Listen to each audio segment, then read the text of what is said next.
process conditions on the North Street extension specifically. So, that was an addition, especially at the second meeting. And after that, we also did some additional data collection on North Street. So I'm going to share some of that with you tonight as well. Of course, we have the Calaveras Elementary School, which is a major destination for the community. And that creates more concern about safety, especially for children. Heading towards school, being dropped off and being picked up. Next slide, please.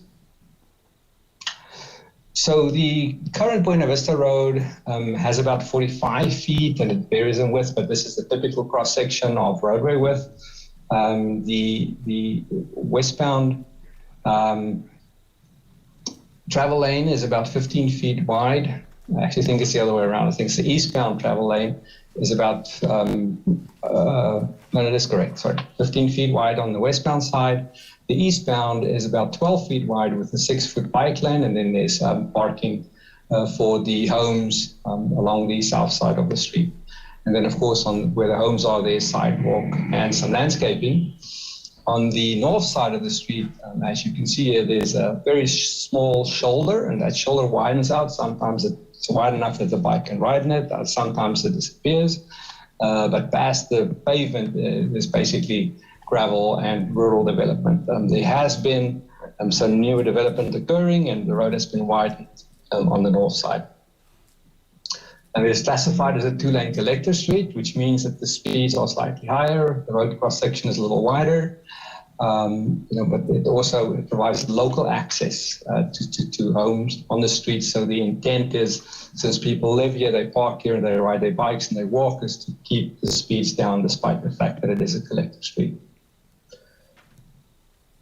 Next slide, please. So the city has also completed what's called the City of Hollister Complete Streets Plan 2020, and it had identified improvements along the corridor for near-term and long-term to improve the corridor to actually have a more complete streets principle, where there would be bike lanes, parking. You can see this is an illustrative section here at the bottom. Both the cross-section is interim, and the one on the left, the nice picture, is long-term, where there would be the opportunity to convert the street to have a protected bike lane and then parking and then the travel ways. This is substantially wider than what's planned for the street, and also it's wider than it has been built. So it may be slightly challenging to implement all of it, but we're going to show you what short-term and some of the longer-term options are based on the cross-section that we do see today. Next slide, please. So similar to Sally, we collected data at this along the corridor. Next slide, please. Again, speeding volumes and how do we implement appropriate measures to slow down traffic. Volumes is a major concern here because, as I said, it's one of the routes outside that leads to destinations to and inside the city and outside of the city. So my gut feel is that we will not be able to reduce volumes. However, with the measures that we have, as we are definitely looking at reducing the speeding that happens on the street. Next slide, please. So here are average daily volumes on the street, and these were counted 2019 approximately. So you can see the volumes vary between about 4,000. Obviously, they increase as you go west. And you can see how traffic then goes down, where there's a diversion onto Miller and West Side. Also, this was before, these counts were taken before North Street was opened up. So pretty low volumes once you hit Locust. Next slide, please.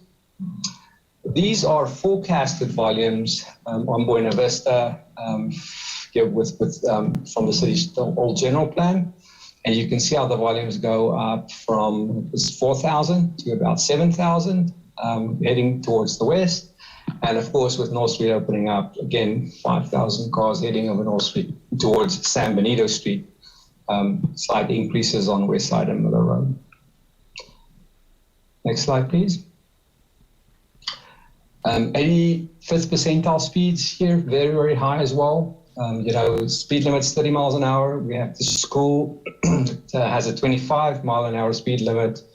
If school's present and children are present, but you can see we're looking at between 40, 44, 43, and 47 miles an hour, 42, 43. So 45, I would say, approximately is a good guess on a good judgment on Buena Vista itself.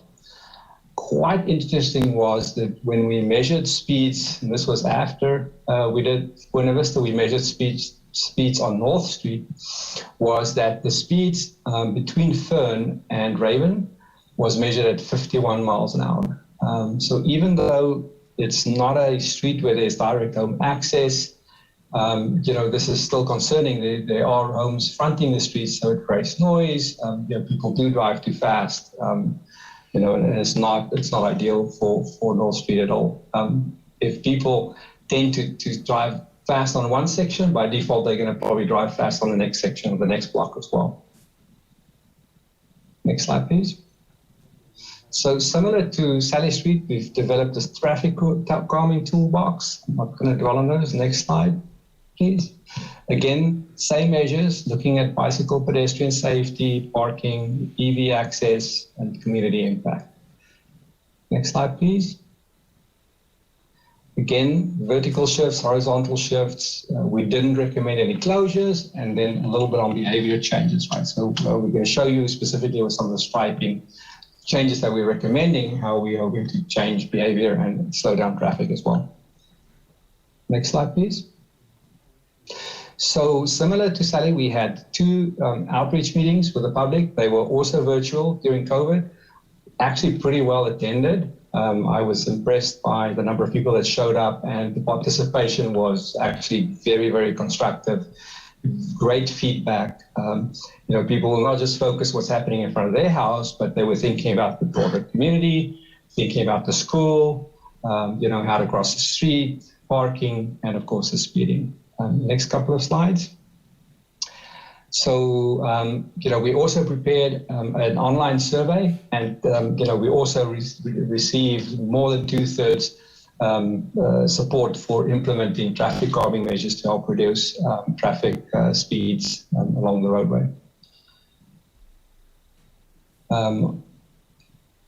We then prepared, based on that feedback, some concepts, presented that. This was the first workshop, but so March 24th, we talked about traffic calming measures, presented the toolbox, and listened to the community. Next slide, please. The next workshop was held in July, and that's where we presented our conceptual layout.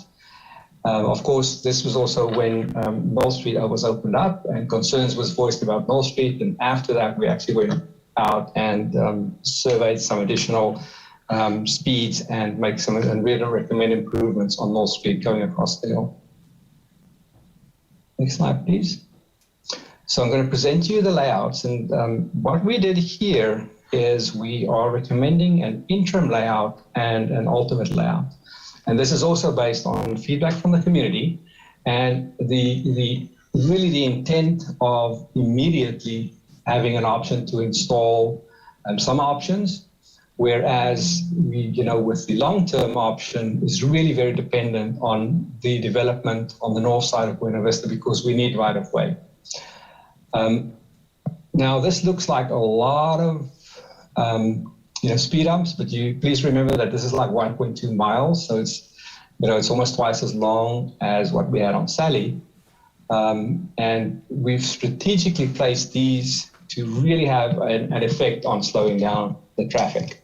Also, in the interim here, you can see we're not recommending any other measures, right? So remember on Sally we had a couple of roundabouts which reduced the need for speed cushions, but this is really a recommendation where we primarily make use of striping. So there's going to be some changing of lanes and making them more narrow, having buffered bike lanes, retaining the parking, and then implementing these speed cushions. Right? We're recommending two potential RRFPs. Actually, one has been installed already. The first one is at Line Street, where the community on the north side crosses the street.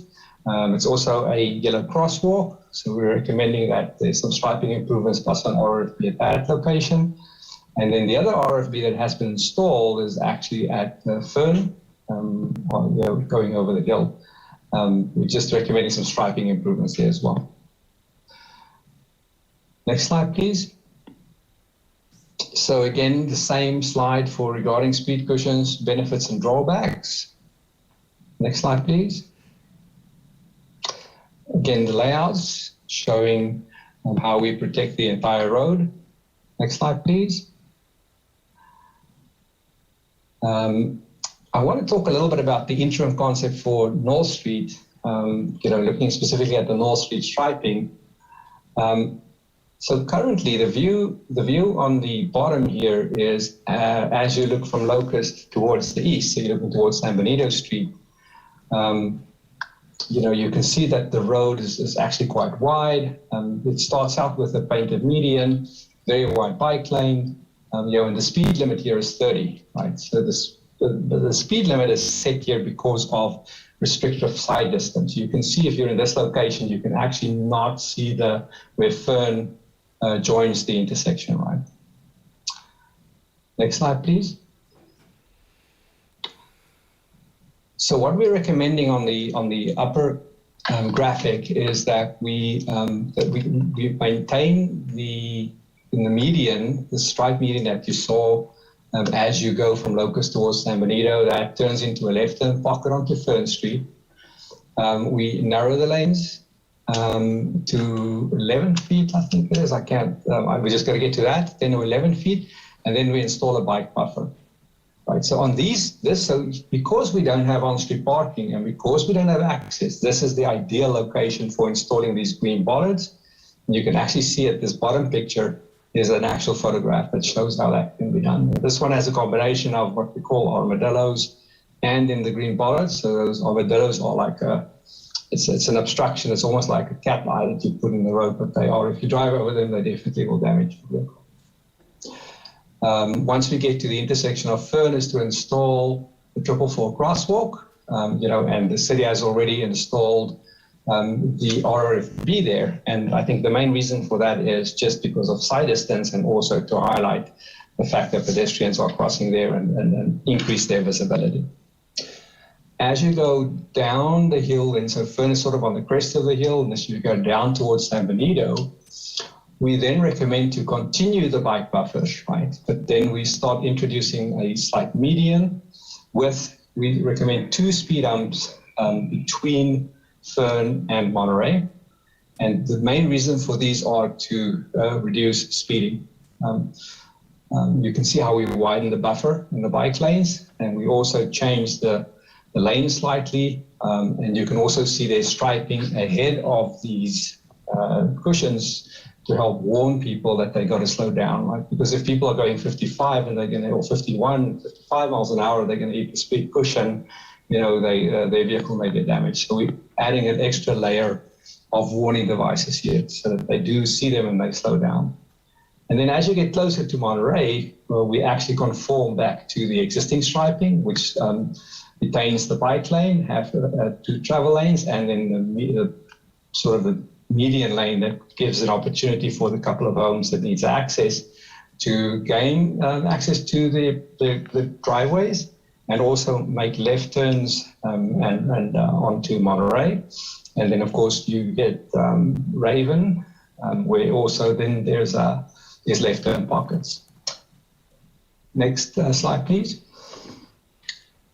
So this is the ultimate concept where we then recommend that there will be 3 roundabouts installed.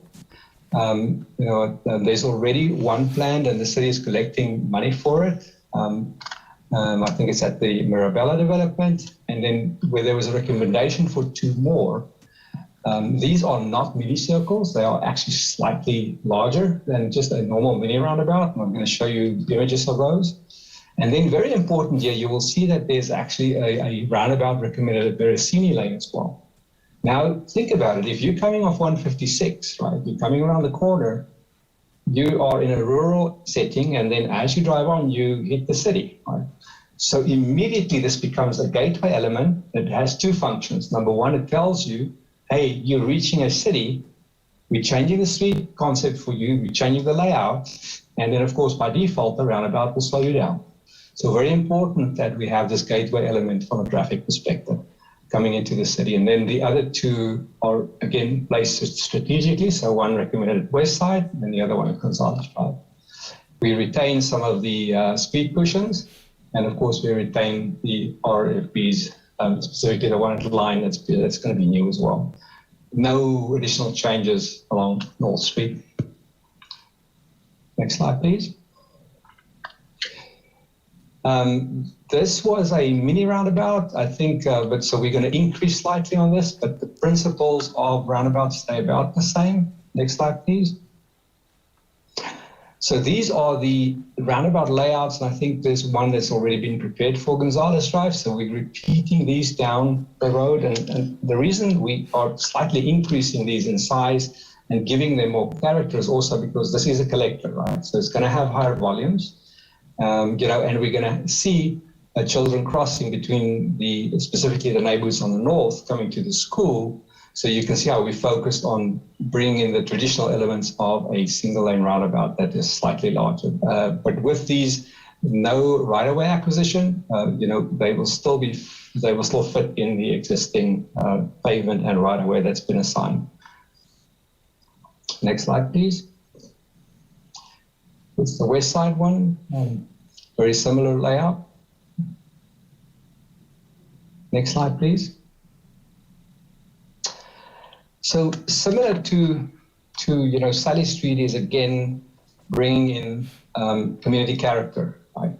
Can we stripe the crosswalks at those roundabouts? Or can we stripe or do something else that will enhance the character? Can we bring in some history and artwork so that the community actually buys into this and actually they feel like it's part of their community and where they live, and they can show their kids, hey, this is what we've done for you so that you can have a better place to live and play and walk to school.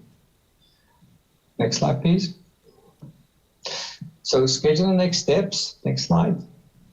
So very similar to Sally, plan is to now start the engineering design, get it done and present it to council. Bids go out in early winter, and then construction at the end of winter, early summer. So the recommendation to council tonight is to approve the interim traffic calming options so we can get something in the ground really fast, and then develop a long-term plan where the city could potentially collect fees from future development to help fund those roundabouts. Those are real mini roundabouts, not circles, slightly bigger than just the circles, for installation as additional measures along the corridor. Thank you. Councilmember Burns. Thank you, Mayor. Perhaps it was in the staff report. I don't recall seeing it, though. And it wasn't really a conversation about the Sally Street project that preceded, but have we done a lighting assessment as well? Because in the daytime, this is going to be pretty easy, but some of those areas aren't the best lit. And so I'm wondering if it isn't part of this conversation, is that a separate conversation that we need to move forward with as well? Frederick, are you able to answer that? So great question. On Sally Street, there was concern that there's inadequate street lighting. I think we only have some street lights at some of the intersections. I do believe, that would be a total separate project from what we have here in front of you. This is really to calm the traffic. So installing street lights along Sally would be a total, like I said, a total different project. Along Buena Vista, I have to admit that I'm not 100% familiar with street lighting there, but I do think on the south side, because there are homes and they are newer, that the city would have installed street lights there. I'll have a quick look while, even I don't know if Socorro or Christian wanted to add maybe. Yes, so one of the issues is that a lot of the section on the north side of Buena Vista is actually in the county. So those areas don't have as much lighting as on the south side, so that's the main reason. There's no any studies that have been done. It could be something that it could be taken to council in the future if that's something the council desires to move forward with. Thank you. I would actually recommend that to the city manager. I mean, if we're gonna invest in these neighborhoods, which we clearly are and we're excited about it, why would we only do 80%, 90% of the work? I'm being arbitrary in that number, but I think an assessment would be helpful to then know where we could maybe enhance the lighting. And we know the lighting enhancing does more than simply slow the traffic down. So, yeah, that would just be my request, Mr. City Manager. Yeah, we can bring that forward to future council meeting.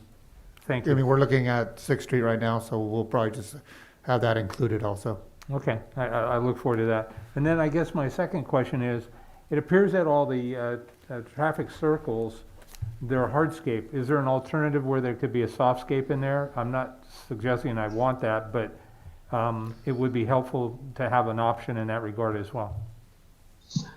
That's a great question. So once the design is completed and there's an option for some soft green space in that median, once we run the truck turning templates, that can be determined. But one element that I want to focus is if you think about all the pedestrian crossings, so the 4 corners, that's going to create great opportunity for adding landscape and the artwork, right? So there's definitely an element that makes it far greener than what there is now. Thank you, appreciate it. Mayor, that's my questions and Thank you. comments, thank you. Vice Mayor Resendez? Thank you, Mr. Mayor.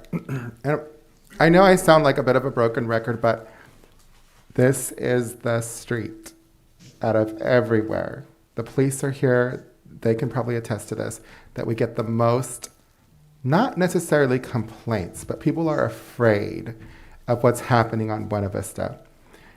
Mr. Venter, I noticed that you recorded a highest speed when you gave us the report on Sally. Can you tell us what the highest speed recorded on Buena Vista is? 51, 52. That was an average. I didn't see the bar model where you told us what the highest speed on Sally was. What was the highest speed given on Buena Vista in your report? If you can give me a minute, I'll page there and I'll report back.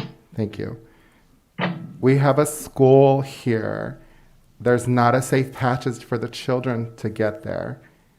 I've got some major concerns about what we're seeing, the project that we're seeing tonight presented that we're actually going to approve. Where are we at with the funding for the whole project? I understand that it sounds like we're probably going to be a little bit dependent on development and that side to help pay for that. It's not, in my opinion, sufficient. This needs to be addressed now, and I would like for us to prioritize to find the funding if we don't already have it prioritized for this road. So what does the funding mechanisms look like for this project? Well, part of the funding is from development, and because we were going to have them pay for it as they develop on the county side. And that's going to be the issue is the county does have some of those own half that road, so it's hard for us to tell them what to do. But we can work on some joint projects and see if that's something that they would be willing to entertain. Yeah, how many county pockets are there, and are they willing to help pay for some of this? If we can find a formula that says, it's gonna cost this much, and if we break that into your pockets, then we would like for you to adopt the funding mechanisms to help pay for that. Yeah, we can have that discussion with them. Okay, I think that this is, it's pretty dangerous and scary, and I can't tell you how many complaints I get about it. That's why I'm inquiring about the highest speed on Buena Vista. I would assume, and I would imagine that it's far more greater than 55 miles an hour. Right. That was an average. And I get people calling all the time about it. This is not, in my opinion, sufficient for us to adopt an interim plan. I would like for the complete plan to be funded and adopted, and I would like for us to prioritize that.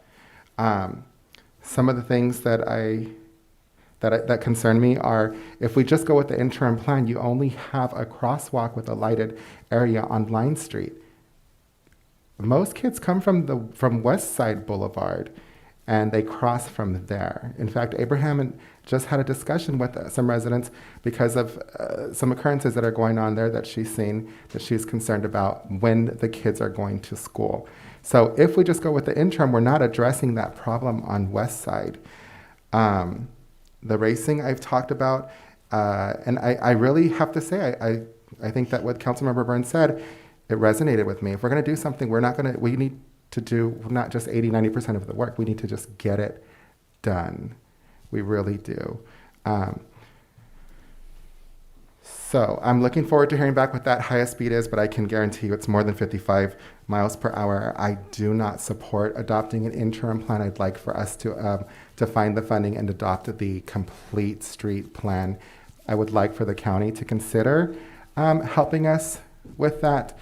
And I would like for this to be prioritized because I do think that, and I'm not trying to, put one over the other, but I get more complaints, I think we all do, about Buena Vista than Sally Street. So we've got the plan.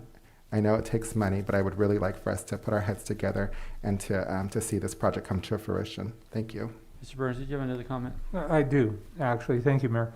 Vice Mayor, I don't disagree with anything you've said, but I actually, later in the evening, I'm going to talk a little bit about the speed cushions on Sierra Vista, and I've already seen some immediate changes on that street from the several times I've personally driven down it.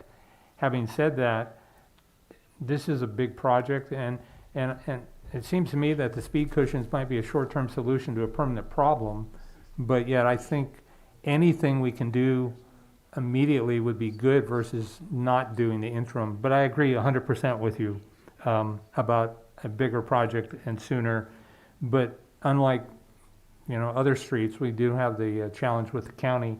I've also talked about Valley View, and that's a similar street. I don't know that the problems exist because there's not an elementary school on Valley View, but at least not that I'm aware of.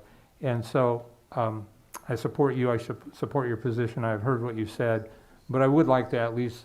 I believe the city could get the speed cushions up within probably a week to 2 weeks, and that's a beginning. But I agree, we can't park this indefinitely until we can figure it out. Thank you, Mayor.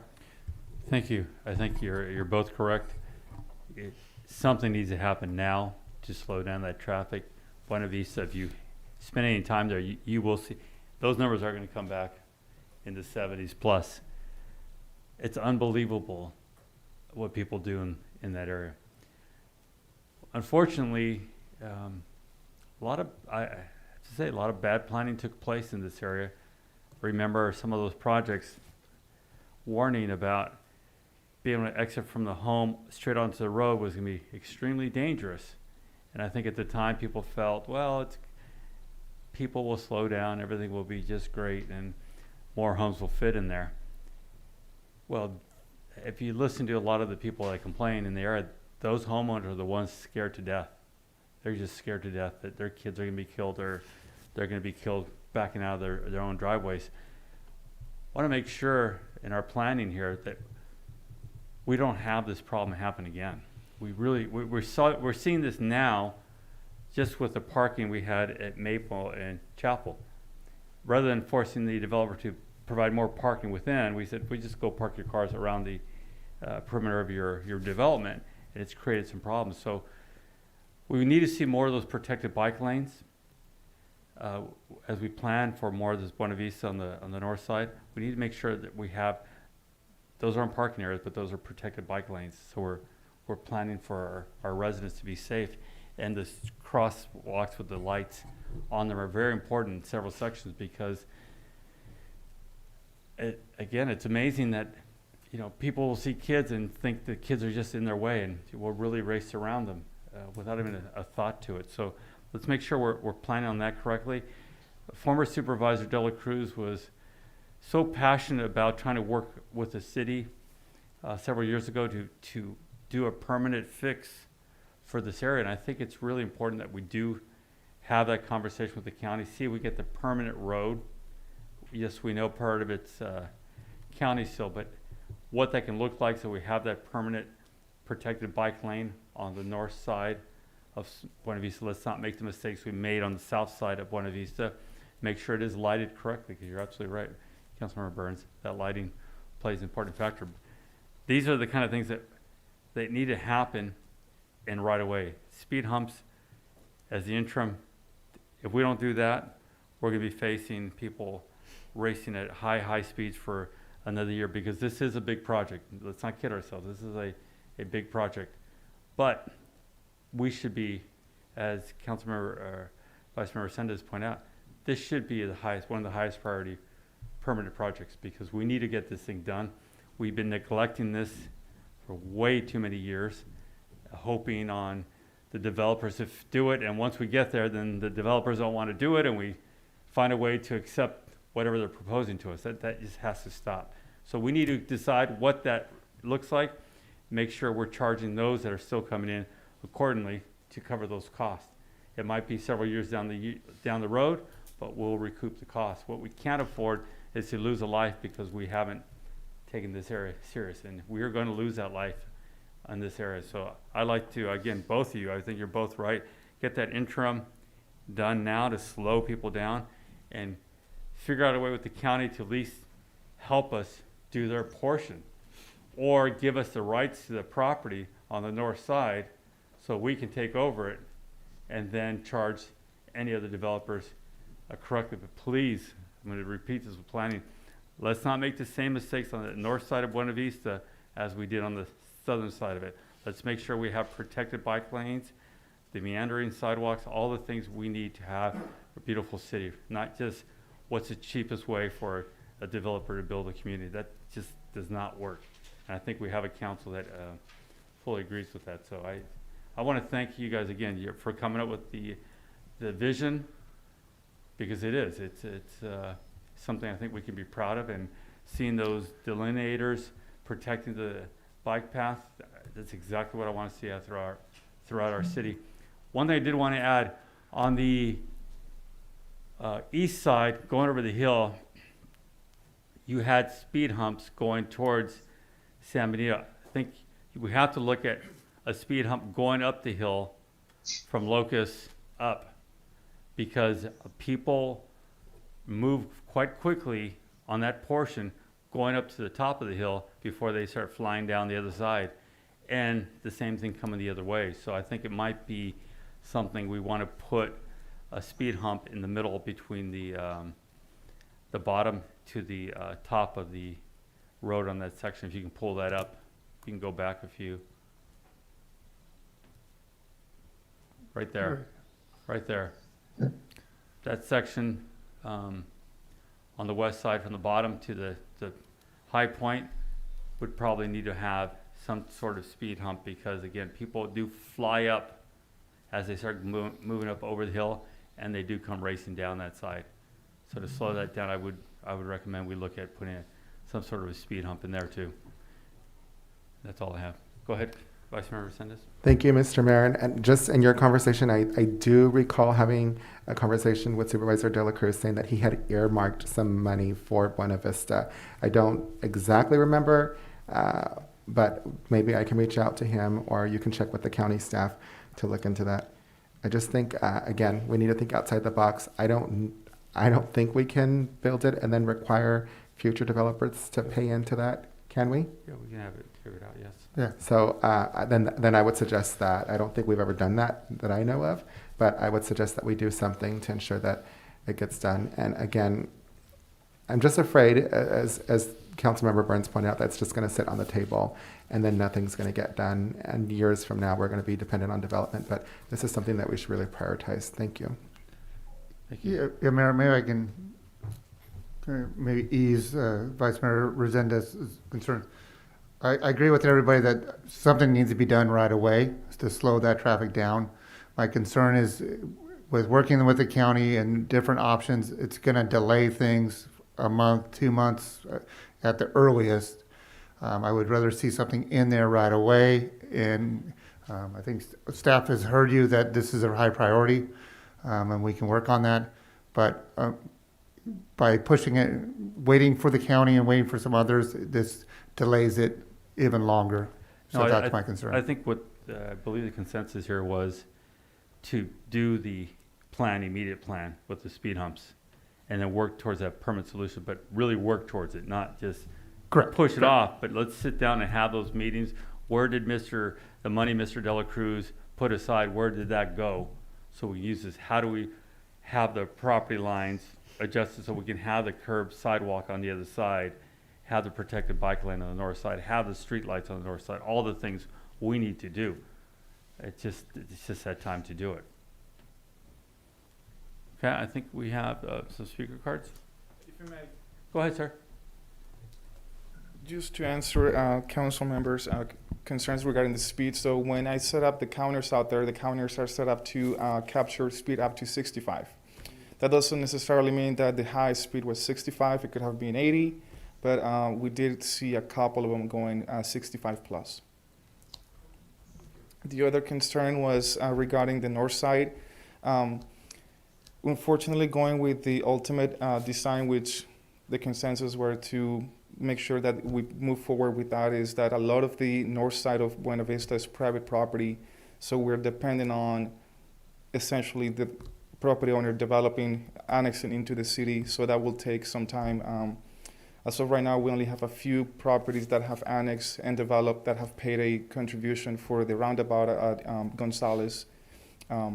So that's just another issue that we have that will be taken into account. No, and I think we all understand that. I think the issue though is the old way of doing business here was let's work with the developer, get his development built as cheap as possible, and then we'll worry about the next thing later. What we're saying is let's fix this now all the way across. We know what's going to come in the future. We need to do it right. We need to work with the county, see what we need to do, get those property rights to build that curb. Because one of the problems that's going to happen here is the people that speed will use the dirt side of the north side of that road to get around the speed humps. Correct. They will. And what's going to happen there, they're going to lose control and come flying over to the south side while kids are walking to school or something. We're going to have a tragedy. So we have to do these other efforts now or find a way to make sure that cannot happen. So we need to reach out to the property owners. We need to work with the county, see what we can do to build that ultimate plan and make this as safe as possible. This is not an easy task, and this is why one of the old ways of just proving this development here and there doesn't work. You have to have that master plan. This is not you, and I completely understand. Your crew has been awesome.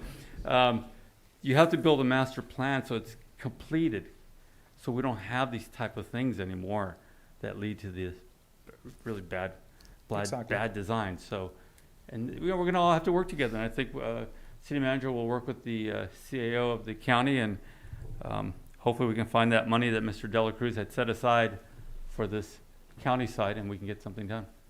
Sounds good. Thank you. Mr. Representative, you have one more comment? Thank you. Really quick, I understand the logic about not putting a crosswalk at West Side, but if this gets approved tonight, I think we really should have a temporary safe passage for the children on West Side and Buena Vista. Thanks. Thank you. Comment cards? Yes, Mr. Mayor. Celia Sanchez.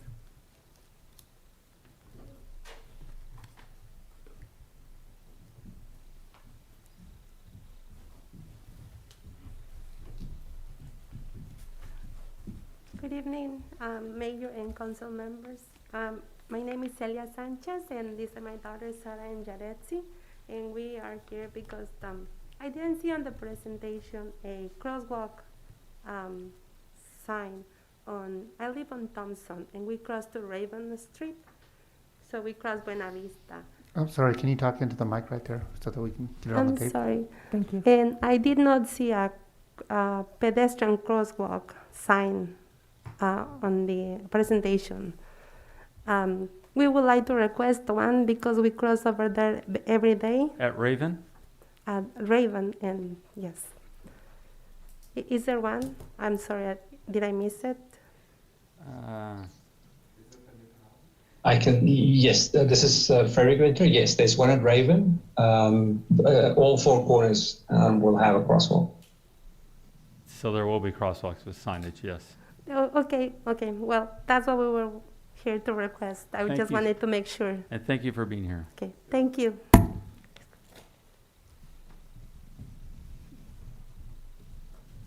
I have no more speakers, Mr. Mayor. More speakers? Thank you. Is there a motion? I'll move that we adopt resolution number 2021-20, wait a second. 199.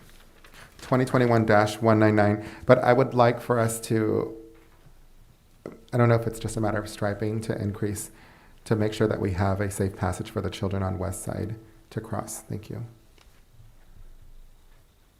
Okay, there's a motion. Is there a second? Second.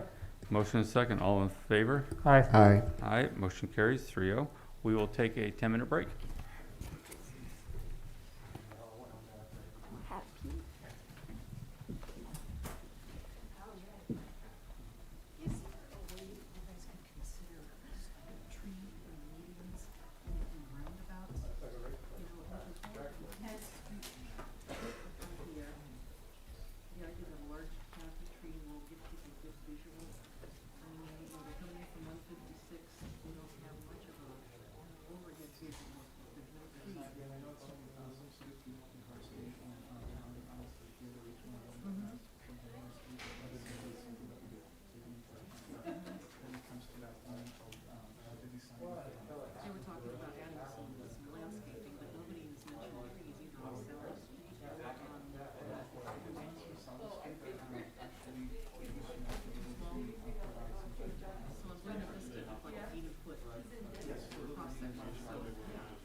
Couldn't back people up on the track.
Land, it's always land.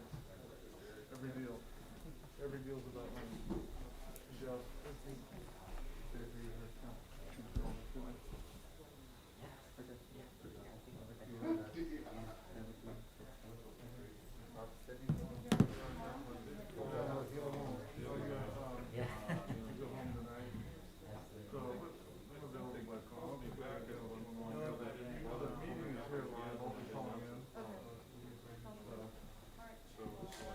Quick question, Brett. Is the COLA part of our first, or is that not? For your first, Okay. anything on the salary schedule, it gets included. Okay. And even your, post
right, everyone, if you'll take a seat, we'll get started again.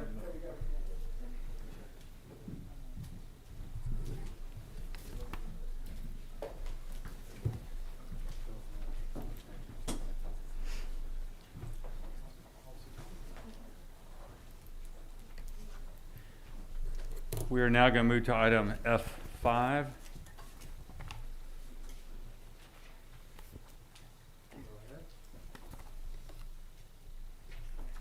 Thank you, Mr. Mayor and council members. This is the agreement with San Benito High School School District. It's a 3-year renewal. This is an agreement that the body of the agreement is the same as prior. Just the date has changed, and it's through 2024. And this is for a school resource officer. Thank you. Any questions from council? I do have a comment. I want to make sure, I was disappointed when they canceled the contract first place, but I want to make sure as we move forward that we're charging the correct amount. Our costs have gone up considerably, and Okay. I think that officer now is there for the 9 months. And I think the number, did we make sure it is covering those 9 months? Oh. All in, I think with that, Mr. Mayor, the contract covers 50% of the officer's pay for the school year. And the numbers should be correct. Right now, we do agree with the fact that the officer is there more than what they pay. But at this time, we decided that due to the financial constraints and COVID-19, that it was not an appropriate time to bring that discussion up. and I agree with you. I just think for the future contract, we have to make sure it really reflects it, because Correct. it's turned out that the officer is spending all his time there, and which they should. Absolutely should. I think we're seeing school districts around the state now rethinking the idea they didn't need officers there, because they play a valuable role in helping the kids, stopping things from ever happening. So I totally agreement with it. I just want to make sure on the future ones that we really look at the true cost and let the school districts know now what the true costs are so they can budget for it also. It'd be helpful for them. Sure, we will definitely work with them. Any other questions from council? Do we have any speaker cards? I have no speakers, Mr. Mayor. Is there a motion? So moved. The motion, is there a second? Second. Motion second. All in favor? Aye. Aye. Motion carries 3-0. We'll now move to item F6. Thank you, Mr. Mayor and council members. The city clerk's office is requesting approval to go with a Public Records Act management system. And we're seeking to go with next request, Archive Social. We currently do have the money budgeted in our budget. While we did provide 3 quotes and received 3 quotes, they are not the lowest, but they're not the highest. And the reason we decided to go with this company particularly is it's got a good workflow tool. It looks like it's going to be easy to implement, very user-friendly. There's dashboards, custom reporting, request diversion, regular product improvements, feature updates, security, SOC2 security audit, encryption and threat uptime monitoring. In addition to that, there are some tools that this particular software program had that the others did not. One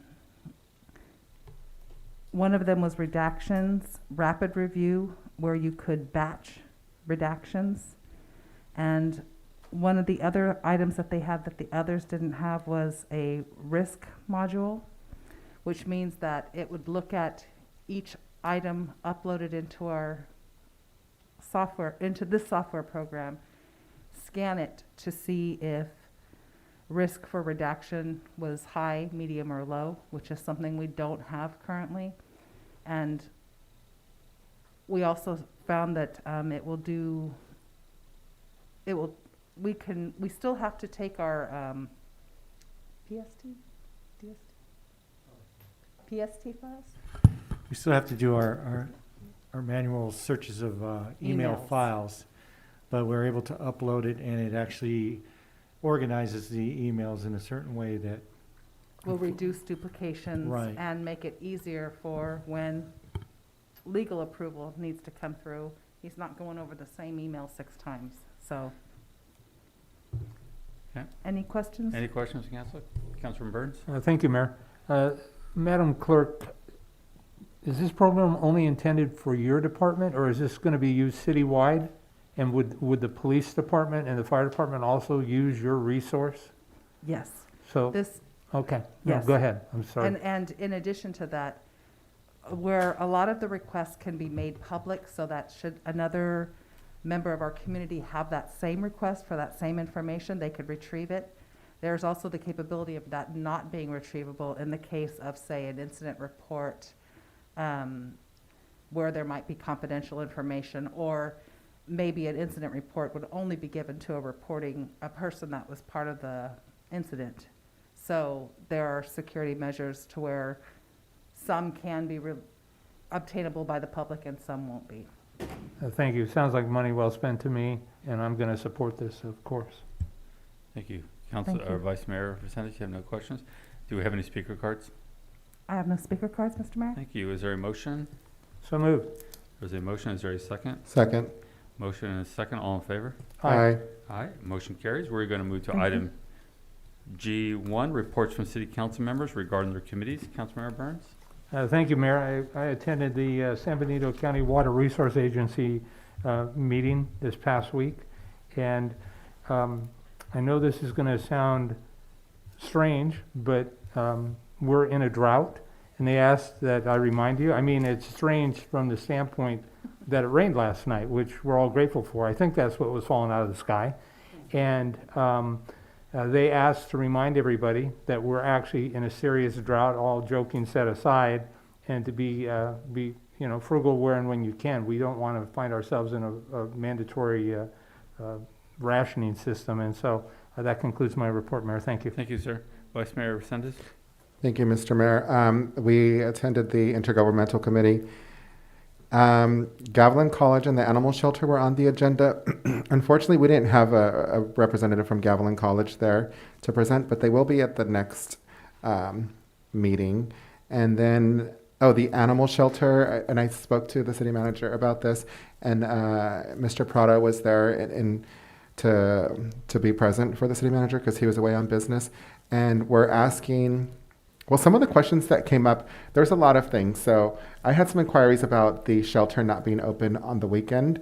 So we're hoping to extend that service to the community members because it's a bit of an inconvenience when a lot of people are commuting outside of city.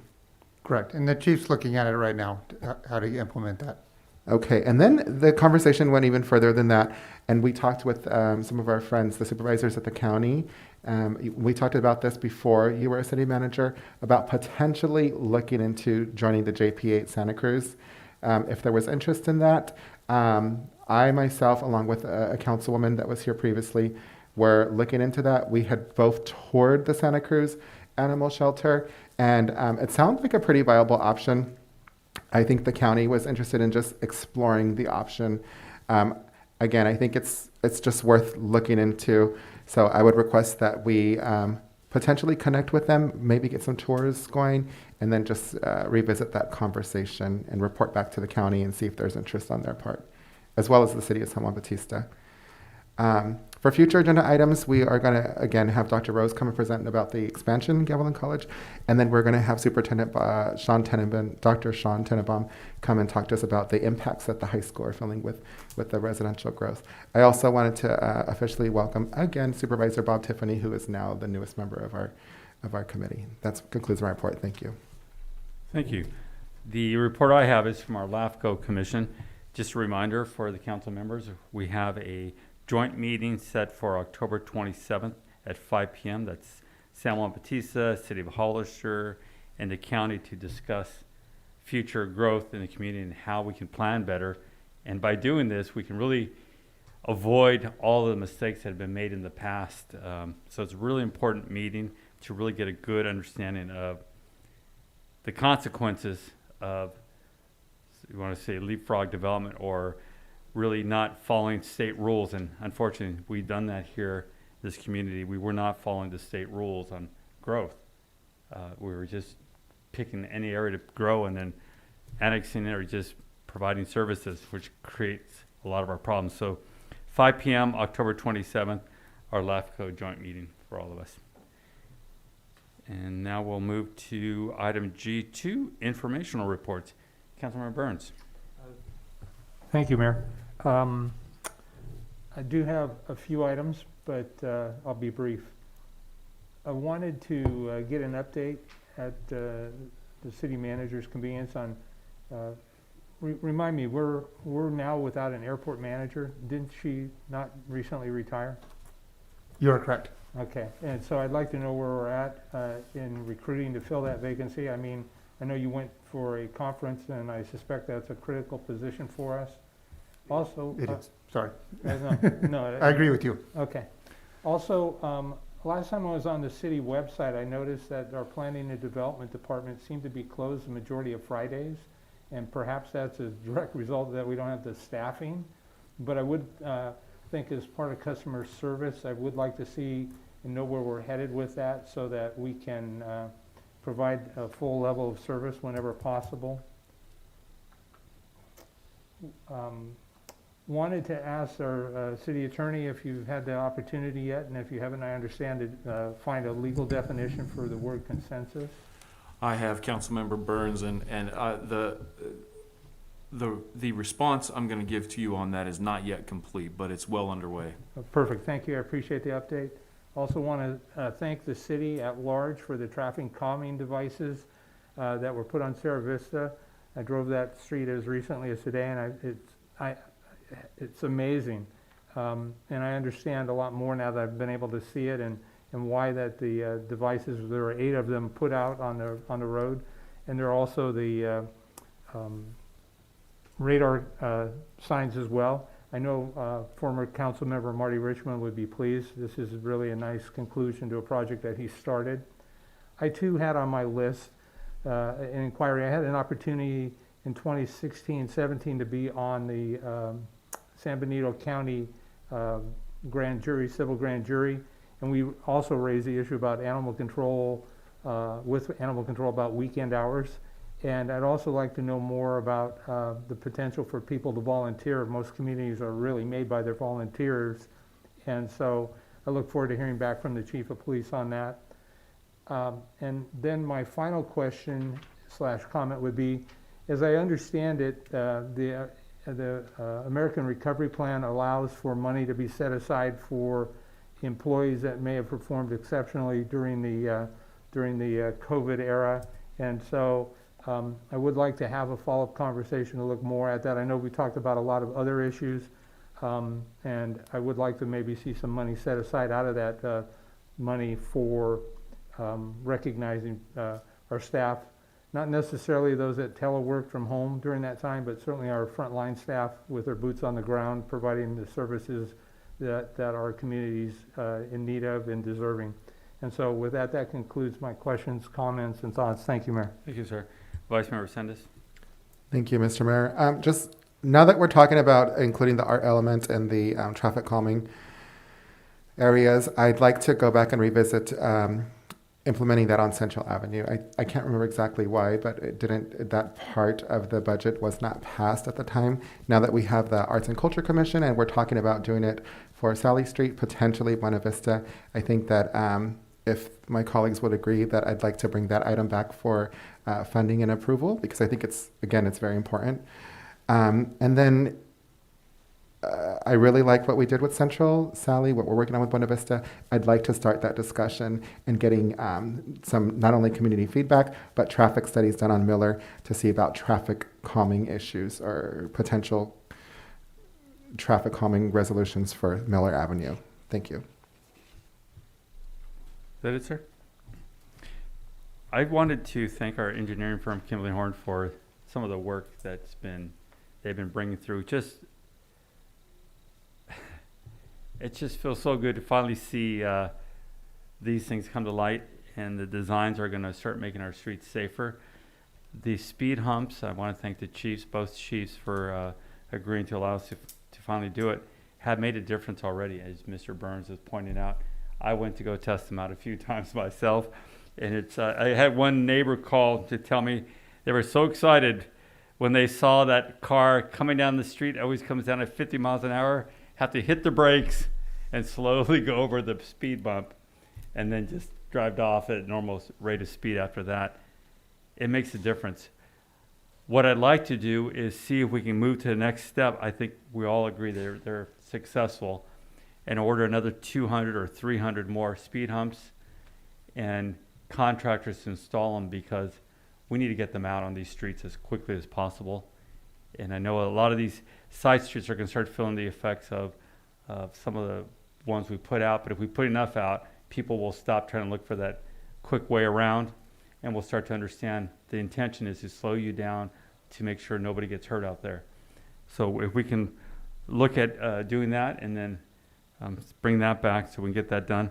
Also, a lot of these streets are, as I mentioned earlier, we have trucks using the neighborhood streets, big trucks. We need to see what we can do, put the signs up and let people know. But you can't bring a tractor trailer down a residential neighborhood just because you're looking for a shortcut. There's a truck route that you need to follow, and get those signs posted throughout the city to stop that from happening. And that would be all I have for mine today. City Manager? Thank you. Real quick, just a couple items that were brought up for future agenda, so just looking for consensus until further definition. It's not defined yet. Bring back the artwork on, and funding for Central Avenue. Yes. I actually think that would be. This would be consensus? Yeah. So that fits that definition, whatever we bring back. And bringing back the funding for more speed humps. I definitely support that. Okay, that's another one you need to. And then the only thing I else have to bring forward is to remind everybody, come October 31st, our rec department is doing the treat streets, where we'll be closing downtown and having trick-or-treaters downtown on October 31st. So please make time for that. That concludes my report. Thank you. City Attorney? Thank you. No statement, Mr. Mayor. Okay. Interim. Well, no, it's I can't call you chief, but I just wanted to remind that we do have National Prescription Take Back, which is going to be October the 23rd. And our setup is going to be at 1790 Airline Highway, which is in the parking lot of Target. So if you had prescriptions that you need to toss, there's no questions asked. Just go ahead and drop them off, and we'll be more than happy to take them from you. Thank you. Good job, Chief. City Clerk? I just wanted to say thank you, Brett, for reminding everyone about recreation doing the treat streets, and they are still in need of candy. So please, if you guys want to help out anyone, drop off candy. And we're trying to do a departmental battle to see who will win. And I think there's a small prize if we are the victors. Thank you. Thank you. We'll now move to item G3. Thank you, Mayor and Council. I have staff to bring forward the meetings that or a presentation for our 150th anniversary. I cannot say that word very well. We have nicknamed it Squishies for an easier conversation, so I have Daisy that will present. This is quadcentennial. Good evening, Mayor and Council members. Thank you for having us. With me, I have Jennifer Rodriguez from the Chamber of Commerce. That's the Director of Tourism and Hospitality. And there's also John Roble, who's the President of the Historical Society. And they are both the co-chairs of the committee, along with Jen Diaz from the HTA. If we can move to the next slide, please. So, as you may know, the city was incorporated in August 6th of 1872. So in 2022, we'll be celebrating 150 years, and we are inviting everyone to partake in a variety of festivities that will take place. And our objective of this is to have the community come downtown, be part of the different events that we will be celebrating, and just bring interest to Hollister. If we can move on to the next slide. So we've created kind of a example of different events that can take place. We kind of mirrored a little bit the celebration that took place for the 100 celebration. They had actually a week event. So we shortened it up a bit and did a 3-day event, starting with the kickoff barbecue. And further on, we'll get a little bit more into details of it. Dancing in the streets, a fireworks show, a historical museum formal cocktail. And then on Saturday, we would have a wine and beer stroll, a guided tour of the different homes, fault lines, arts, and murals in the city. And then we would have picnics in the park where residents could go to a local picnic and just do different activities, have a lunch there. And then we would also have a pictorial tour, and this would be in conjunction with the library and the Historical Society. And then on Sunday, we would go ahead and close off the event with some speeches from elected officials. And this would be at the Veterans Building. We would have a parade and then just the closing ceremony with a sesquicentennial drawing. So the picture on the left demonstrates a little bit about the kickoff barbecue. This would be a ticketed event for about 300 people. We're planning on closing down the streets, so if people could buy tickets and dine downtown. But we also want to make sure that we invite everyone. So we've been speaking to a couple of the restaurants to see if they will have any specials or something that will attract businesses and people to come downtown. And during that time, I believe at 8 p.m., we would start dancing in the street, which is something that occurred for the 100 celebration. And then we would have a fireworks show. And then another ticketed event would be the formal cocktail at the Historical Society. This would be a guided tour where people could come down to the historical building and see periodic costumes and the different pictures and maps that are located there. And then along with the San Benito County Arts Council, they presented a couple of ideas that we can do to commemorate the 150th celebration. So in the next 3 slides, we'll have a couple of different options. Option 1 would be to do a mural, and it would run in between $5,000 to $15,000. And we can do something similar to what is found in Sacramento, or the art that was done at the Hollister Dual Language Academy. And then option 2 would be to replace or redo the existing mural that's located in the Briggs Alley, and the cost would run between $8,000 to $15,000.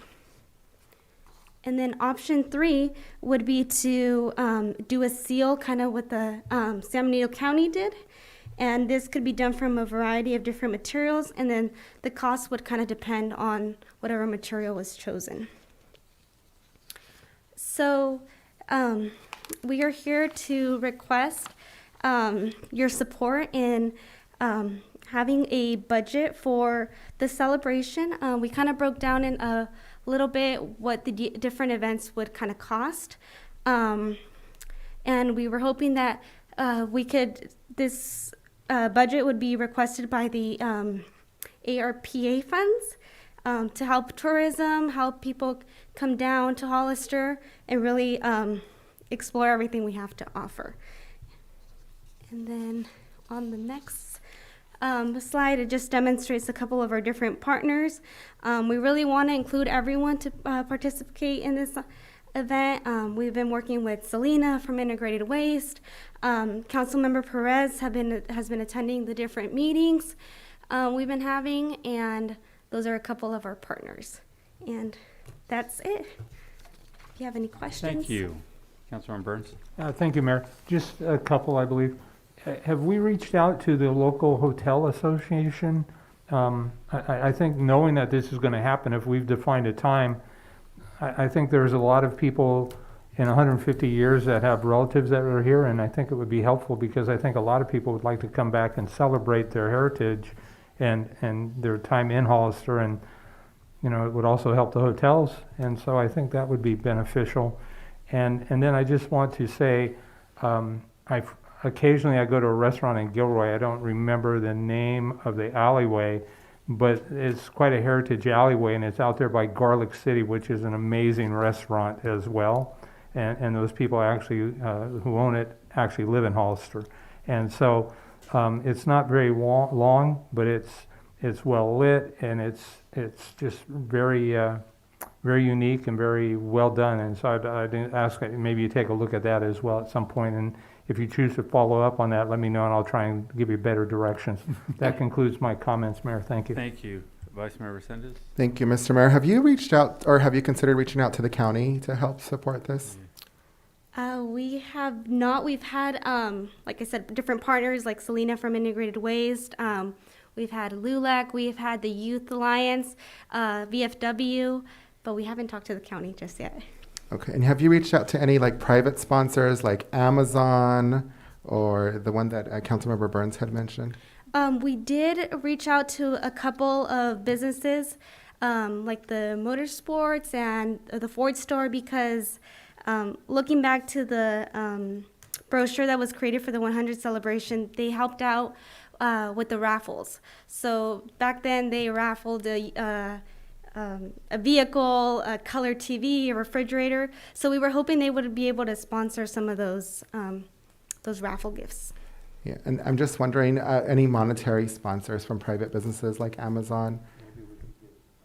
We could reach out to them. Thank you. Yeah, I've got some concerns about this. I'll be quite honest. I think the funds that you're requesting I would like to see that money get used to something that's going to be a little bit more sustainable. I think that a one-time party or event, so to speak, to celebrate our birthday is probably not the ideal way to spend the monies that were allocated. One thing that it's just the timing is just really not that great. But one thing that Tina is working on with the Arts and Culture Commission is to develop an impact fee for these types of events. So that's something that's in the future that we would have a pool of money if and when the Arts and Culture passes it and the council does. They're asking commercial industrial growth to put in money into an ad lieu fee in order to sponsor these exact types of events. But I would have a really hard time approving this. I'd like to see maybe some of these people put in some of their grant money, such as the Arts Council, who I think does a wonderful job with getting grants. What are they willing to contribute? The Rec Center, I know, does a great job here as well. I'd like to see a little bit more sponsorship or partners, fiscally and monetary, from some of the people listed here, and then some of the people I mentioned before. I would be willing to approve that. Thank you so much. Thank you.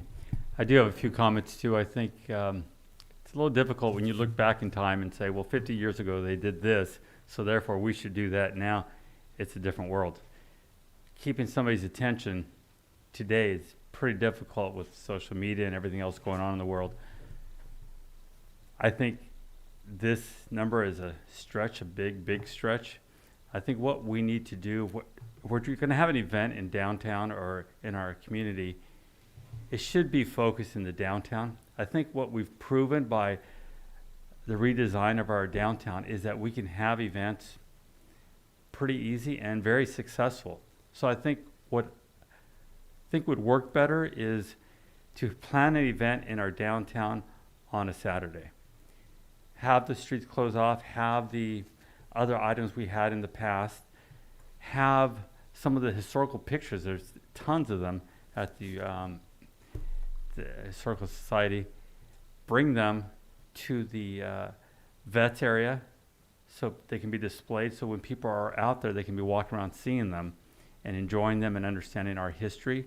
Having an outdoor dining event by inviting our restaurants or some of the caterers that are here tonight to participate in it. So we're having I like the idea of the street dining.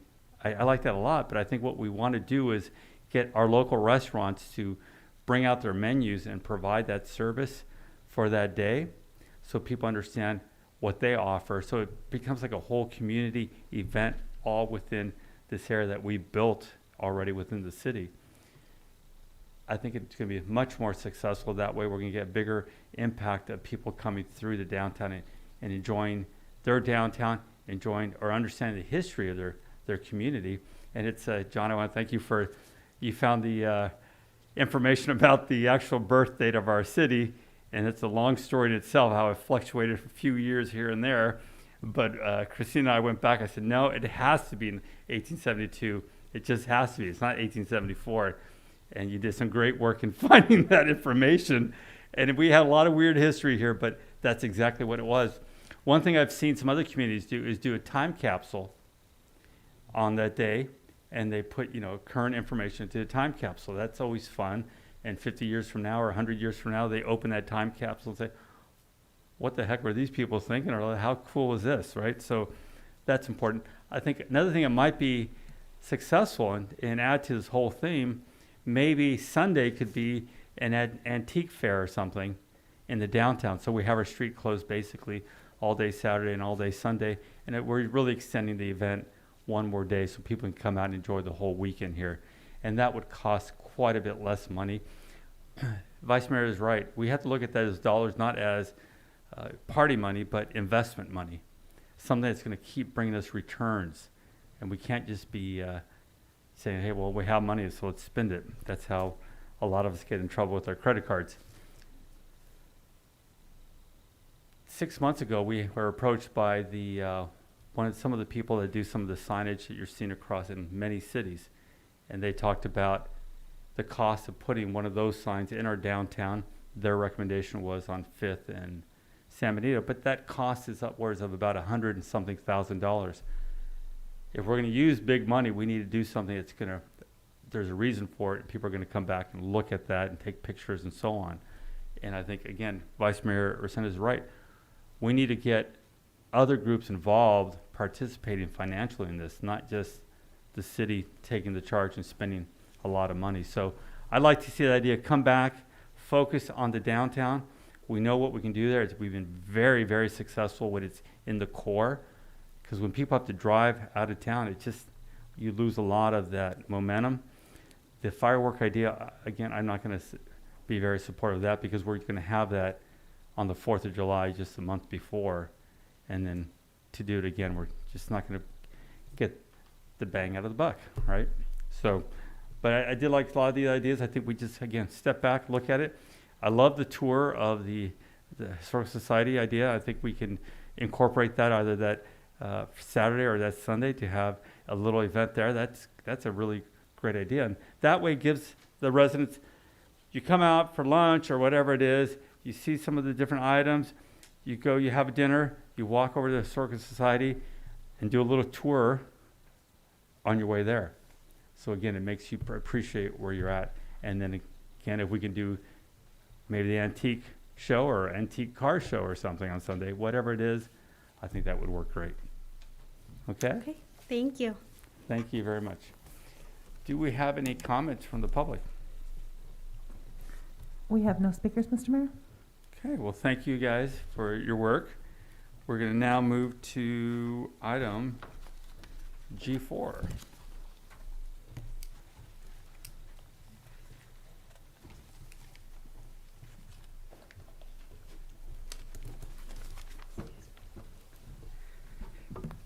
Thank you, Mr. Mayor, members of the City Council. Good evening. Abraham Prado, Development Services Department Planning Manager, Interim Director. At the October 4th City Council meeting, the City Council kindly asked staff if we can come in and do a brief presentation on the mobile food ordinance. The mobile food ordinance that we have before you is Ordinance 1100 that was adopted in 2014, July 21st, 2014. And so we're briefly going to do an overview tonight. Essentially, before the ordinance was adopted back in 2014, there was a section of the code, section 10-20-150, that addressed mobile food. But the purpose of that section was essentially to keep mobile food vendors moving along. And there was not a stationary or a fixed place location ordinance for mobile food vendors. And so in short, the section that's before you, it was also part of your packet as Exhibit A, and then Exhibit B was the actual ordinance. Essentially allowed for a mobile food vendor to be in a place and be able to stop and for the duration of the transaction, and the code actually says no longer than 10 minutes, and would have to continue moving along. So it was mostly for example, ice cream truck drivers, catering trucks that would go from time to time to, say, ag fields or industrial places, just to park during the lunchtime or breaks, and then continue traveling along. So in 2014, we did adopt an ordinance. Basically, it has 5 different sections, and I will briefly go over them. Section A is essentially talks about definitions: carts, motorized mobile food units, non-motorized mobile food units. Section B talks about permit requirements and more importantly, equally importantly, the locations where the city of Hollister is allowing or permitting mobile food vendors to be stationary. And so we have 5 different locations, and they are per zoning districts. We have the North Gateway, we have the Light Industrial Zoning District, Industrial Business Park, Airport, and Airport Support. And I'll briefly go over that. On my left-hand side of the screen, the North Gateway location is essentially from San Felipe Road and Santa Ana all the way north to McCloskey. So it's basically just all along San Felipe Road, as you can see in the map. It's just in that area. There are certain sections, like on Gateway Drive, where the hotel is currently at and the other one's being constructed, that is in the general commercial zoning district. Council at that time, and then I'll talk a little bit, we brought this before the council again in 2018. There was no changes made to it. So 2014 and 2018 decided that in the general commercial, the mobile food was not going to be allowed, but it did allow for the North Gateway area of town to be permitted. Also, along the M1 Light Industrial Zoning District, which essentially is from McCloskey and San Felipe all the way to the north end of town. And also, there is one section of town that has the M1 zoning designation, and that's actually Industrial Drive off of Hillcrest, between Hillcrest and Gibbs Drive, where Osekisaki and some of these gyms, like Ravella's gyms, are located. That is a M1 zoning district where more mobile food vendors can be placed on private property. We also have the airport support area, which is essentially a property that's adjacent to the airport. We have the airport area, which is in the airport itself, of course, away from the runways and the private area for the airspace for the airplanes. And then we have the industrial business park, which is also in the adjacent to the M1 Light Industrial Zoning District as well. As part of the mobile food requirement, the permit requirement, we essentially require for mobile food vendors, if they find a location that's permitted within a zoning district, is just a few of these items. For example, the site shall be an improved site. 2, there should be at least 3 parking spaces on the site, 1 being American with Disability Act. 3, the mobile food unit shall have adequate setbacks for safety, such as number 4, there should be at least a 20-foot setback from any driveway in the location. 5, the mobile food unit should be kept in a good state of repair, and that's usually the health department actually requires a lot of these as well. So you'll see it in one of our sections is we require a permit from the health department. So at that point, we know that the majority of these or all these sections are addressed. So then when we require an administrative permit review from the applicant, the health department is actually one of our partners, and we sent the application to them as well for their review. And by that time, the mobile food vendor had already made established communication with them and have either gone a long way or maybe even hopefully gotten their permits through them. To continue, hours of operation for the mobile food vendor should be consistent with the hours of operation of the establishment. Storage of the mobile food unit shall be approved by the health department. We wouldn't want to see it overnight at the location. Pouring of grease, food, waste, water, all of that is prohibited to go down the drain. It should be contained and then be poured properly in a sanctioned location. If the mobile food vendor is going to have chairs or little tables, furniture, it cannot be in the public right of way. Open flame cooking is prohibited. There are certain types of cooking that's allowed on the site, and that has to be approved by the Environmental Health Department. Can't just be an open flame, and that's because it could create a nuisance with the neighboring establishments as well. So that was part of what was considered back when we adopted it, and part of the adoption of this ordinance, we had the Environmental Health Department weigh in quite a bit as well. And then also, music or sound should comply with the noise requirements, if there's any. And so, if the applicant meets those requirements after they see a site, then the application submittal is the next step. So, Section A, definitions; B, permit requirements; 3, application submittal. Essentially, we want to see a site plan, a nice sketch of the location where they're going to be located with the setbacks, proof of current valid city business license, proof of current vehicle registration and insurance. Again, these are requirements that the health department also requires for the most part.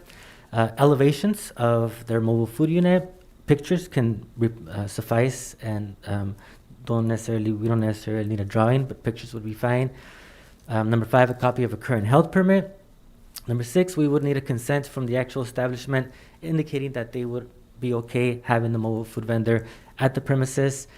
We want information such as hours of operation, what type of food is the mobile food vendor going to be serving, and any additional information that they want to let us know as well, and any description of signage proposed. Section D, grounds for denial. So essentially, if the mobile food vending operations or activity as proposed by the applicant does not comply with any of the applicable laws, then those are grounds to deny the permit. Or if the health department does not clear the mobile food unit, those are also grounds to not approve the application.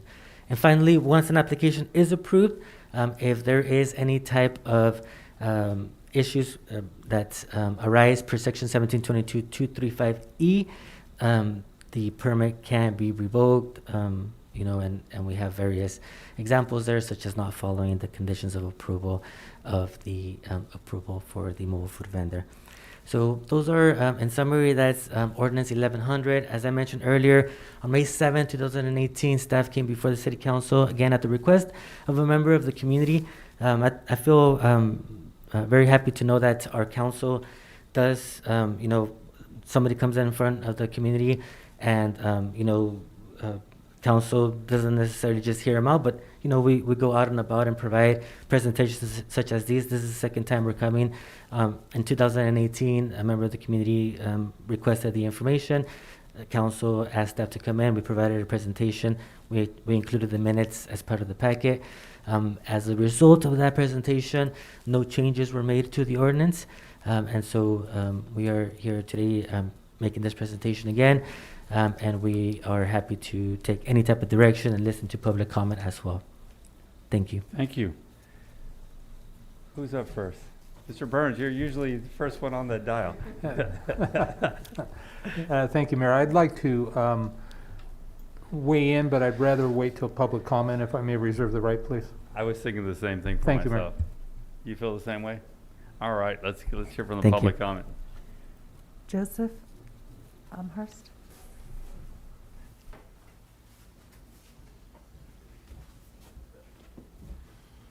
Hi, hello again. My name is Joseph Elmhorst. Sorry about the hiccup a little bit earlier. I'm still trying to establish my footing on how this whole process It's all works, complicated. Don't worry about it. Yeah, all right. We don't know how it works yet. Anyways, as we just heard from Abraham Prado, there is a pretty well-defined opportunity for food vendors within Hollister. And it was awesome to be able to talk to him and really learn the ins and the outs of how we can adapt our business.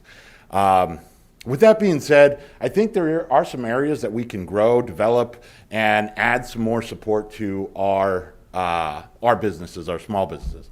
I would like to introduce you to an empty property.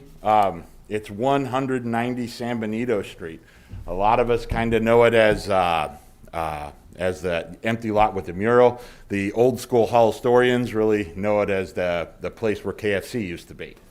I've been in contact with the owner of the property, and I've kind of come to terms contingent upon city approval that would allow us to operate a mobile food unit at that location with the intention of adapting it into an environment where multiple units can be established there as our clientele kind of develops and grows and builds. So the goal being to establish a mobile food unit in this isolated area of town that sees a good amount of traffic and is just outside of the downtown area, not to really compete, but to add support to the infrastructure that's already put into place within Hollister. So that's my comment. Thank you, sir. Edgar, I'm going to mess up your last name. Mayorga? Really? Good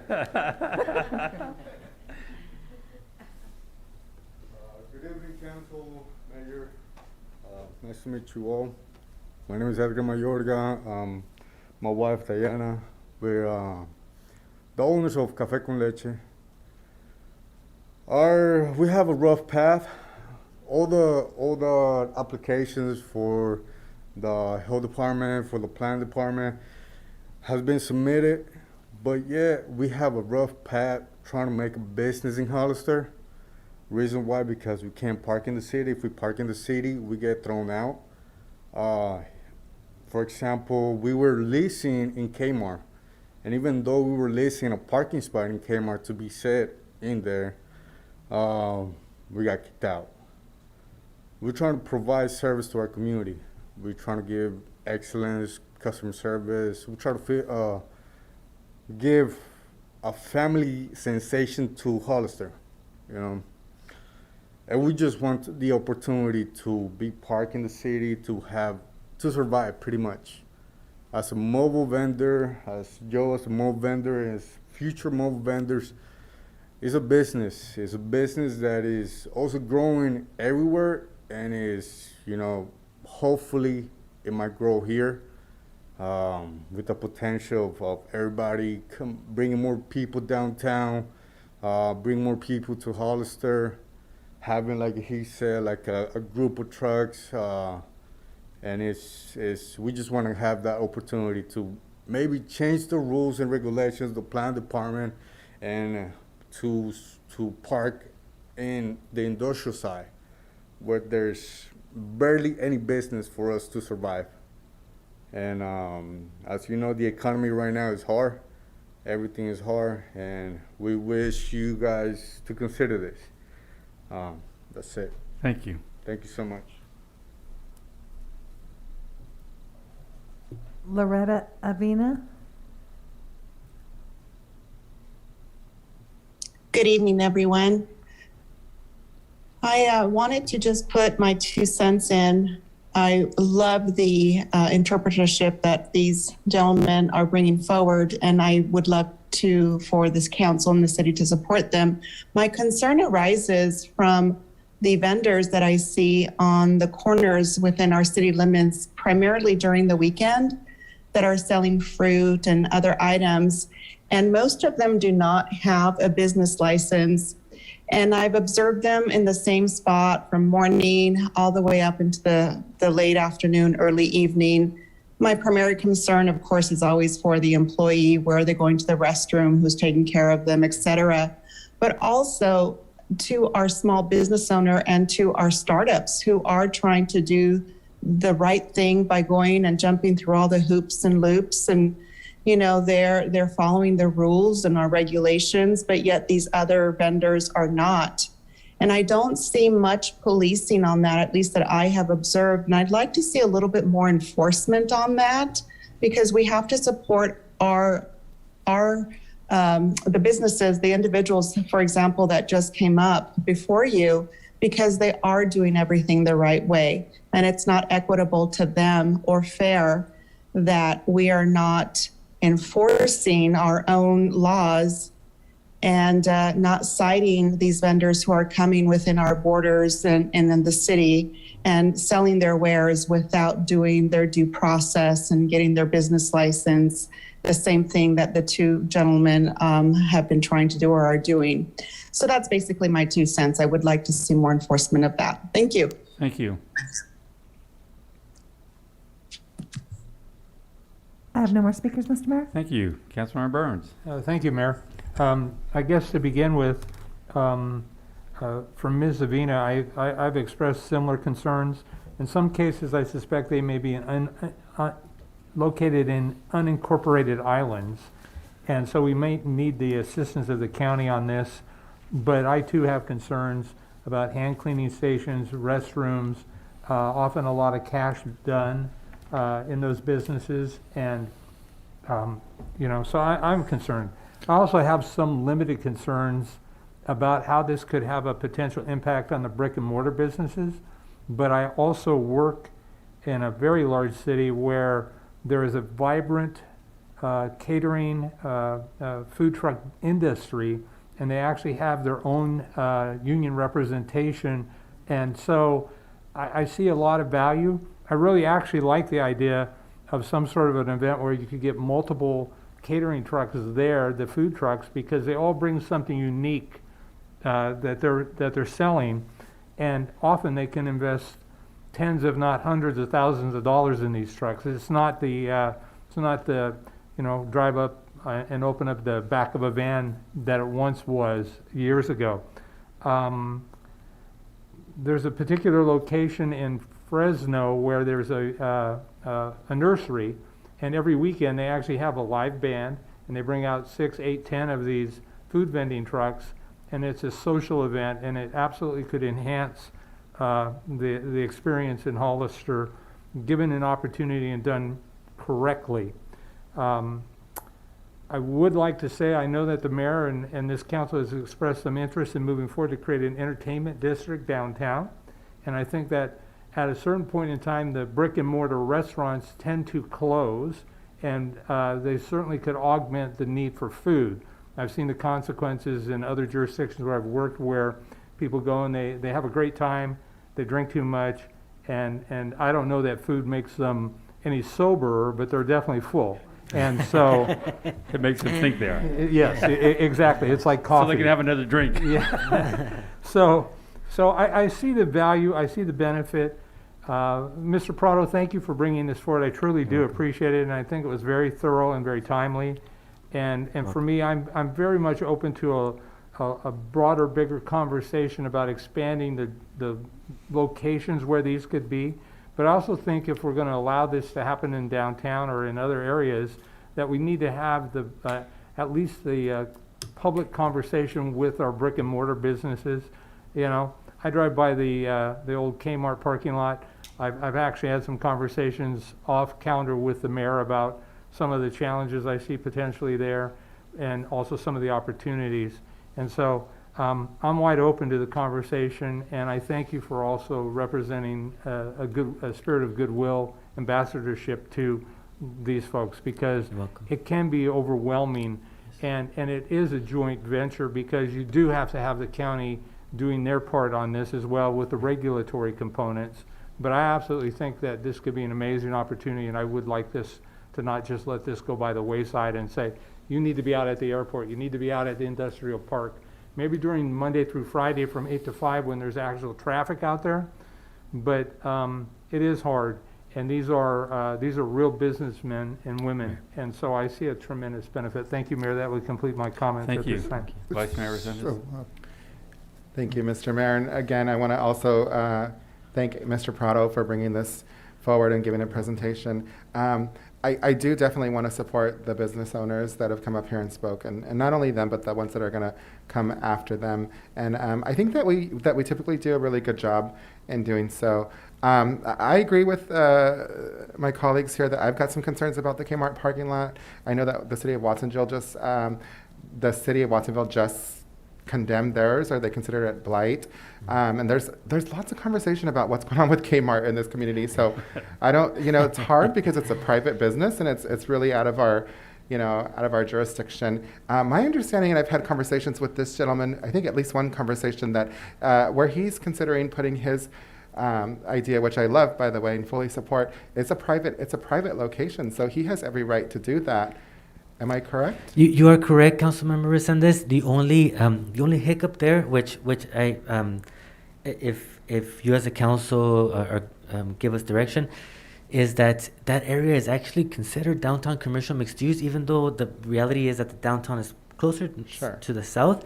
But in the past, we have allowed with a temporary use permit or administrative permit review, the placement of vendors to be there. Not too long ago, there was a cabana there with a nursery, actually. Yes, I was there for about a year. Then that business established themselves in a brick and mortar on 7th Street. And so, yeah, absolutely, Mr. Emhoff is very excited about this area. And actually, the planners have talked about that as well as a potential location, if that is the desire of the council, where the cleanest way to do it would be to do a general plan amendment and actually move the North Gateway area right now from where it's at right now. It starts at Santa Ana and San Felipe. Bring it maybe back to 3rd Street or even 4th Street, and then have the downtown actually be from 3rd Street onto, I think, Hawkins right now. That would probably be the cleanest way. If that's the direction that the council wants, we can do that with the general plan update. And for now, work with them, Mr. Elmhorst and everybody else who's interested to potentially do an administrative permit review. We will still process it through an administrative review process where we have police, fire, engineering, building, and environmental health, everybody weigh in on it and potentially go that route. Since you mentioned it, we would be happy to do so. Yeah, I think that's a good idea, Mr. Prado, and I think that it sounds like the council may definitely support that. Times are changing, and we need to adapt. I know that Gilroy has their Gourmet Alley now. They're having a lot of success with their events out there. So whatever we can do to support you guys, I think that we're here to support you, and our staff is very friendly. And I must say, you've got a gorgeous mural on that used car parking lot that's going to serve as a wonderful backdrop for your business. Best of luck to you. Thank you. Well, I'm super excited to have this conversation. I was part of that conversation in 2014. We were coming out of the Depression and recession here, and we were trying to find ways to make it work. As Mr. Burns pointed out, Fresno, cities around this country are doing this. I can remember visiting the section in Portland. They have a special name for theirs. Austin. All these things were happening all over, and I can remember saying, we need to be doing this here, and we had a certain block that I wanted it on that is gone now, but that's a different story, because it would have been beautiful. But part of the conversations we have been having here is the block you mentioned, because there's a seismic issue there, but food trucks, non-permanent buildings fit right into this. And I could see that area with several trucks. I could see festoon lighting there. I can hear the music. I can see the excitement. But I got bigger plans. Downtown has changed, and as you have all seen, we've turned downtown from a ghost town to a thriving new section of our city. And my kids the other weekend, we were coming back through town, like 8:30 or 9 o'clock, and they said, Dad, it's so busy. There's so many people here. What's going on? I said, that's right. You got that right, baby. We changed it. One of the things we did when we did this, when we closed the street, we had this conversation. Councilmember Resendez was here, and city manager, and we talked about how do we get the restaurants into our downtown onto the streets and doing this. A lot of them didn't want any part of it. So the next conversation was, how do we get food trucks out here that are offering different menus? We don't want to just have all the same menu competing with the restaurants. So we looked into that, but unfortunately at the time, the county would not allow us to bring any new businesses, give licenses to any new businesses because of COVID. So we understood, and we just went along with our plan. But now that we're here and we're thriving, what I would like to see is on the weekends, have some of the food trucks out. The new area I think would be near the vets area. There's several large spaces there, and we can provide somehow the seating as we did with the other restaurants, so that some food trucks can be parked there. You're really complementing the other businesses that are there.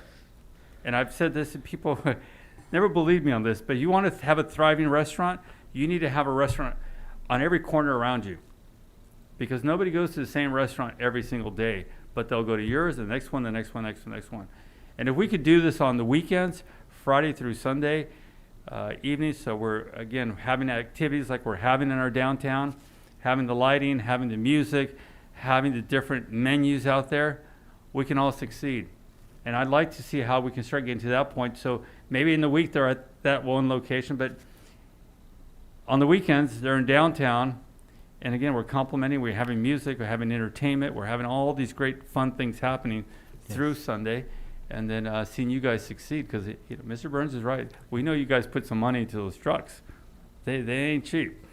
So it'll be fun to see what we can come up with now, and I hope we can all work together and get some ideas and see where you guys want to go with it. But I think you heard from all of us. We're excited for you, and we want to see something change here so we can get more and more business for our community and more of our residents. Come down any Friday or Saturday night now. Just drive down San Benito Street and you see life finally. So we're going to see a lot more of it. That's where I would like to see it go. So thank you very much for coming out. We'll have more conversations. Please keep talking to Mr. Prado, and we can have more meetings and see what we can do as far as some planning sessions or something to kind of talk about some of the ideas. Very well. So we can bring it back to council, get moving as quickly as possible. Very well. That's exciting, and thank you for bringing up the seismic requirement or situation on the 190 San Benito Street.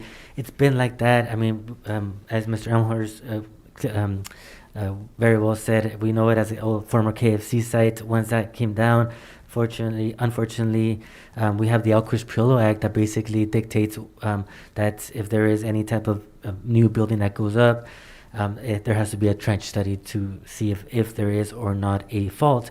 And if there is, then there has to be a building clearance area where no buildings could be there. So that's why it's been challenging for the property owner. I know that they've been interested in doing things, but yeah, definitely Mr. Elmhorst brought up a good idea that, as you well mentioned, Mr. Mayor, has been thought about in the past.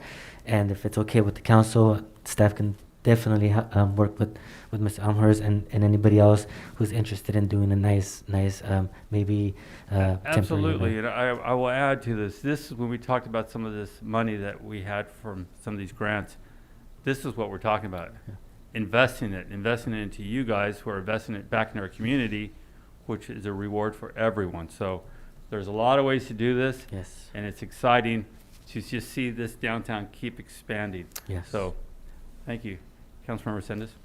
Thank you, Mr. Mayor. And I agree with him. I'd rather invest money in this because I think this is going to help boost our tourism. They're going to create an experience that people will come. And then I've been talking about this for a while too. I'd like to see like oversized furniture. I'm probably getting a little bit out there, but like those big chairs like downtown Morgan Hill, maybe some bike stations. We can really do like a little pop-up park talking about like all the music and entertainment. So this thing has the potential to really take off and bring people here to spend their money here to support these businesses and our surrounding businesses. So this is something I would really like to see come to fruition.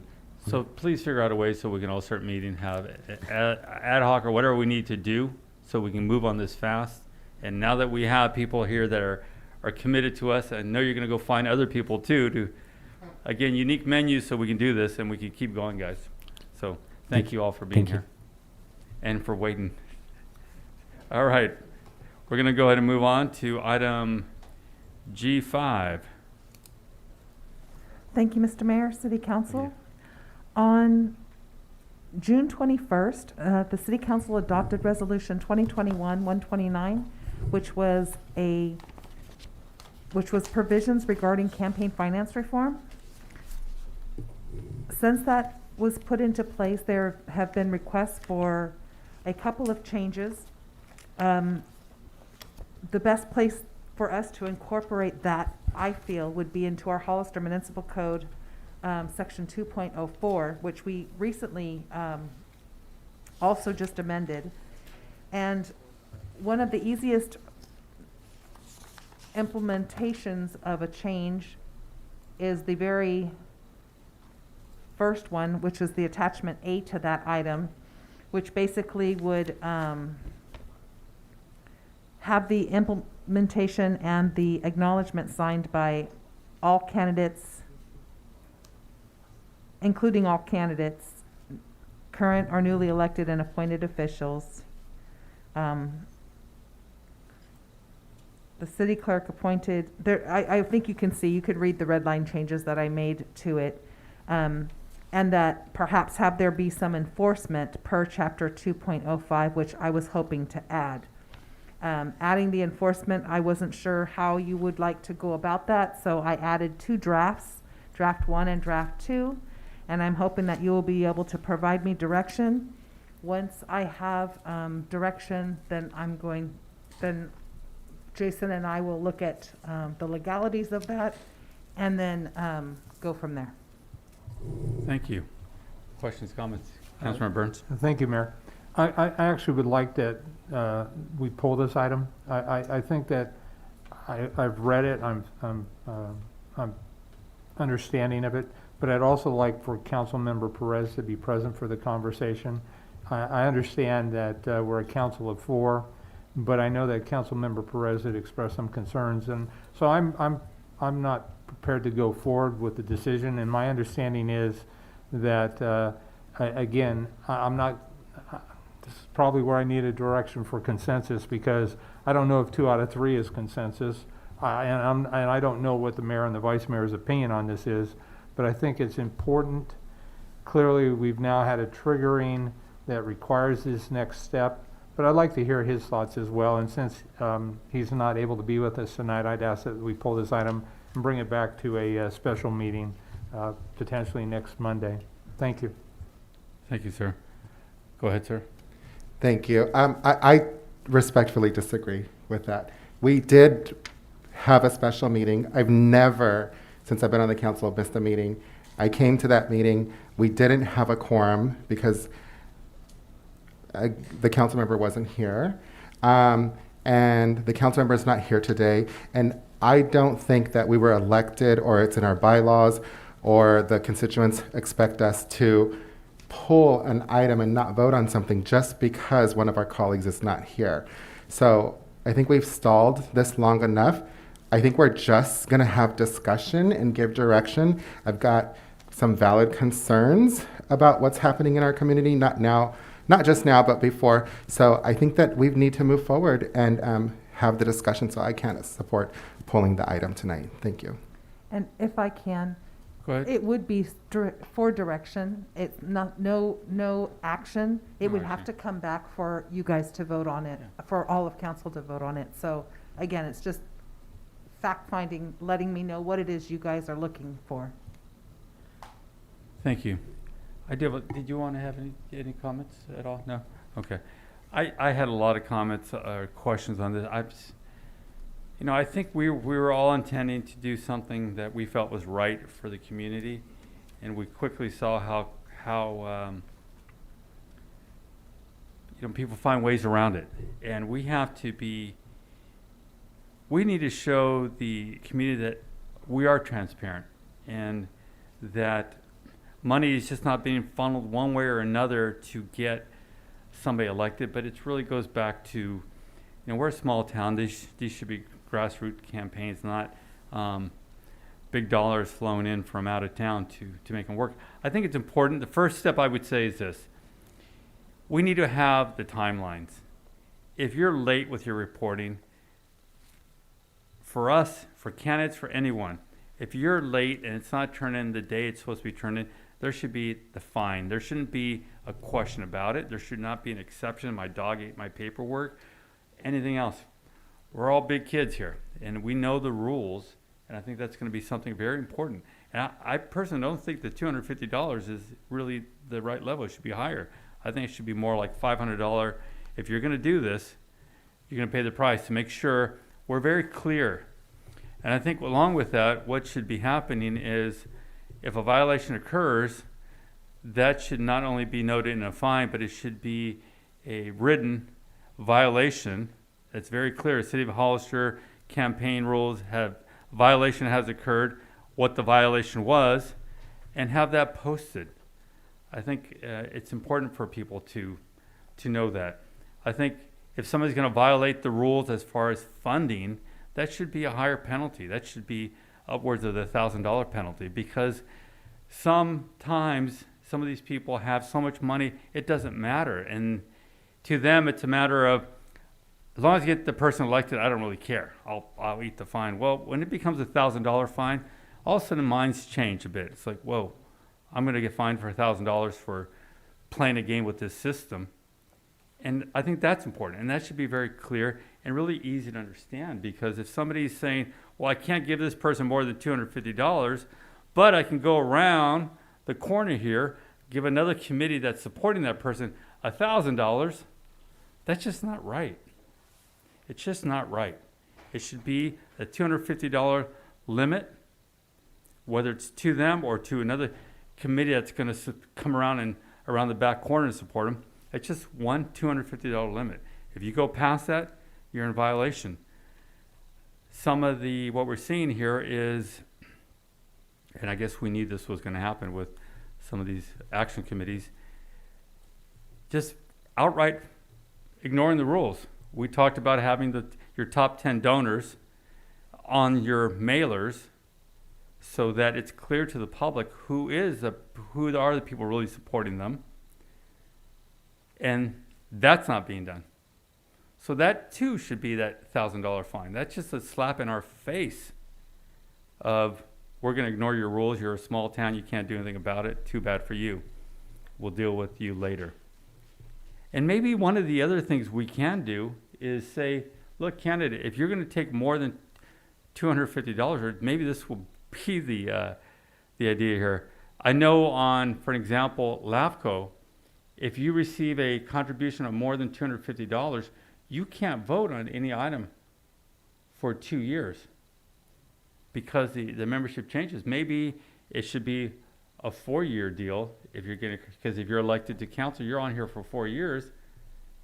You can't vote for an item like that, because what we're seeing is this in-run from these special committees that are sponsored by groups that already have vested interest in certain projects to get around the rules. Well, if that committee is going to fund you, you can't vote for anybody or anything that funding is coming through. We just, it's a shame. I'm just disappointed that we're even have to go to this conversation about it. I really was hoping that it was going to be a simple, clear deal and we'd be there. But I think that's what's going to help with this. I think when it's clear that a rule has been violated, it's posted and it's immediate. It's not a conversation that we'll talk about it and make an exception because there's a good excuse on this one.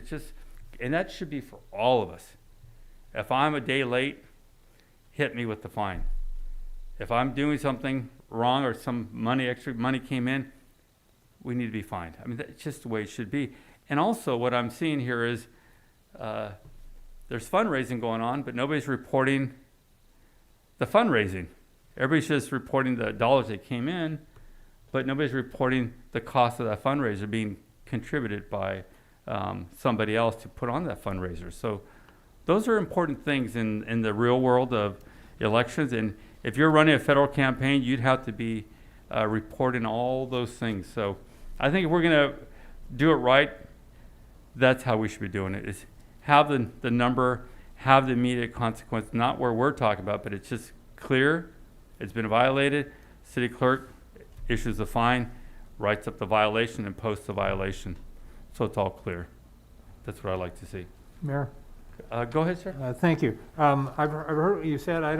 I'm still processing it, but I guess my question would probably be for Mr. Epperson in this case, because if we're going to assess fines, I would presume there's a due process for that, and there would have to be, I can say you owe me $100, you owe me $1,000, but there has to be a due process. Am I on point? There would absolutely have to be some sort of due process, and some of that, in a very rudimentary way that's outlined in the materials that were provided to you, but it probably deserves going over a few times and making it a little more sophisticated and a little more thorough and a little more in line with due process requirements. So, but you're correct, Councilmember Burns, there would be due process that would be required. And, you know, and one of the things I wasn't clear on, I thought I saw and read when I read the materials, talk about fines and penalties, but I don't know if we're talking criminal or if we're talking civil or if we're talking administrative, but I think it would probably be best addressed in an administrative hearing process. But, you know, I'm going to defer to the two of you, the clerk and the attorney, because I just don't see us gaining any leverage in a criminal court, and I don't really see suing somebody for this. And so, but I don't recall seeing anything that really talked about administratively. Did I miss that, or? Well, I tend to agree with you, Councilmember Burns. Now, we will look at that and some different options for it, but most likely the fines would be dealt with administratively. And I would agree with you too, sir. Absolutely. I don't think it's something we're chasing somebody down for criminal action. It's just, you know, hey, you can't do this here. And I guess the follow-up to that is, and we're talking about the campaign issue, but we've actually seen some conduct occasionally that hasn't been strong amongst ourselves. Yes, sir. And so if there was a real consequence and there was a due process in place, you know, I think through a collection agency or a way to collect it if we had to. Hopefully we never have to go there. But I think that there is a need. Absolutely liked what the mayor said about a limitation on an elected candidate's ability to vote on specific issues that would be potentially influenced by somebody that contributed money to that candidate's campaign before they got elected. But again, I don't know how you actually enforce that. And so for me, that's, you know, the words resonate well with me, but I just don't know how we get from the conversation to the real life adaption of that. So thank you, Mayor, for the comments. Good comments. Go ahead, sir. Thank you. And I agree. I don't think this is something that we're going to solve overnight. I think we had good intentions again with this policy, but obviously there's things that we need to work on. And I do have faith that we will come together with some pretty fair solutions for not only ourselves, people that are going to be here in the future, and then the public. Yeah, I've got some concerns about the monetary fine. So basically what I would like just to ask staff to come back with is how do we enforce this? Just as was brought up by these gentlemen here. What are we going to have in place to enforce it? And whether it's a committee or a fine. So I think we need some options. And then what can we do to make things fair and transparent? And that way I really like to see everyday citizens up here. But I do think that we do have to have people from all walks of life and different backgrounds, obviously. But I think it's, we've talked about this. The reason we have this is because basically it's a way of getting around the democracy system, I think. And I do question people's integrity when they knowingly break the rules. And I just been up here before with certain situations, and I don't want to go back to that. I think that we need to keep things fair. People should be honest, and they should do things with integrity. And the mayor and Councilmember Burns brought up a good point about recusal. I think that is a standard. If we have even a conversation, we're supposed to, make mention of that, but it doesn't always happen. So I'd like to include some language in there. And how do we enforce it? People will be watching, I think. We will be making sure that this is taken care of and that it's followed. But I do have some real problems in it. And again, the mayor brought up a good point. When you've got millionaires, or you have access to a PAC with millions of dollars in there, a $250 or $500 or $1,000 fine is nothing to essentially cheat your way to, quote unquote, potentially making your friends even more money. And I've got a real problem with that.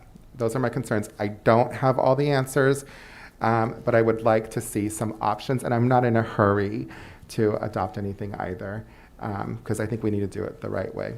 Thank you. Thank you, and I do. Mr. Burns, I thank you for bringing it back up. Our own behavior, we need to find that way to make sure that we understand one warning or two, but that stops it. If not, we have to implement something, because we just can't have the outburst here. We can all agree to disagree and go home mad about it, but we can't be here screaming, yelling, or doing these other things. So I think if we can find a way to agree on that, and who makes a call, I think it has to be very simple, very clear cut. So it's done. I think you're right as far as how do we collect. We'll see integrity right there. If somebody's violated the rules and we issue an administration fine and they pay it, well, maybe they just really did make a mistake. If they say, I'm not going to pay you anything, you big dummy, well, we know what their true intentions were. But I think part of that key is the issuance of a violation and the posting of the violation. So that way it's very clear the public can see that violation right away, rather than, well, we'll debate it, 2 months down the road. Again, FPPC is very clear on their timelines, and all we're doing is adopting our set of rules that are the same type. If you violate the rules, there's a penalty there. And as long as we make it clear, simple to understand, which is the hard part of this whole thing, but I think we can get there. So I think we should have another discussion. I don't think, we're not making a decision tonight, we're just having a conversation. But I think maybe we need to have that special meeting to discuss this and spend more time kind of agreeing what those rules are, so we can implement them and then not have. Of course, there's always going to be somebody finding another way around them, and that's unfortunate. But I think at that point, the public will know there's an issue here. And again, I don't know if it just goes with the unprecedented times. I've just never, ever had, I've had one person be late, maybe two people be late. I've never had nobody make the deadline, ever. Yeah. Councilmember Resendez? Thank you, Mr. Mayor. And then I just wanted to also, I had this conversation with if I can attorney. interrupt you for a quick second, sorry. We're over 10 o'clock. Is there a consensus to continue? Yes. Yes. Thank you. I've had this conversation with the attorney and the city clerk, and I know it's going to be challenging, but one of the real issues here is the political action committees. So if we can find find out what other committees are doing to deal with these issues, and what can we do to adopt it as well. So yeah, those are my thoughts. Thank you. Thank you. Thank you. Any other questions, comments? Do we have any speaker cards on this one? No speakers, Mr. Mayor? Okay.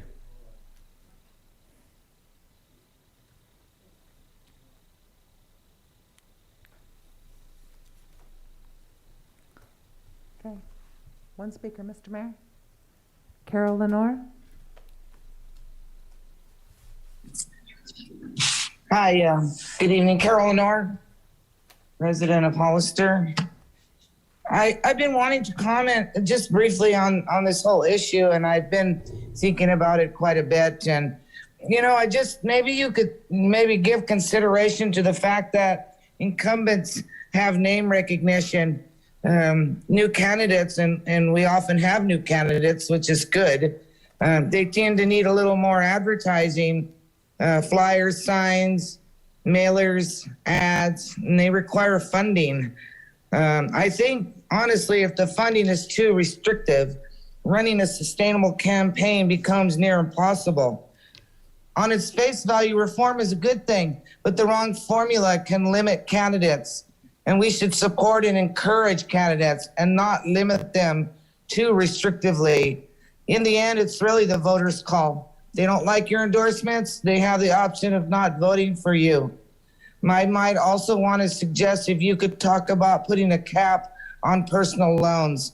I really feel like, personally, I like the ability to make the call, and I like an even playing field.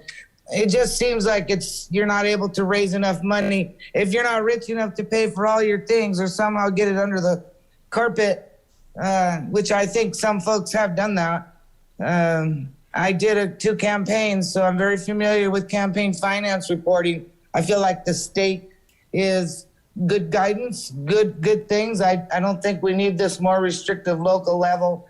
Again, the voters have the decision.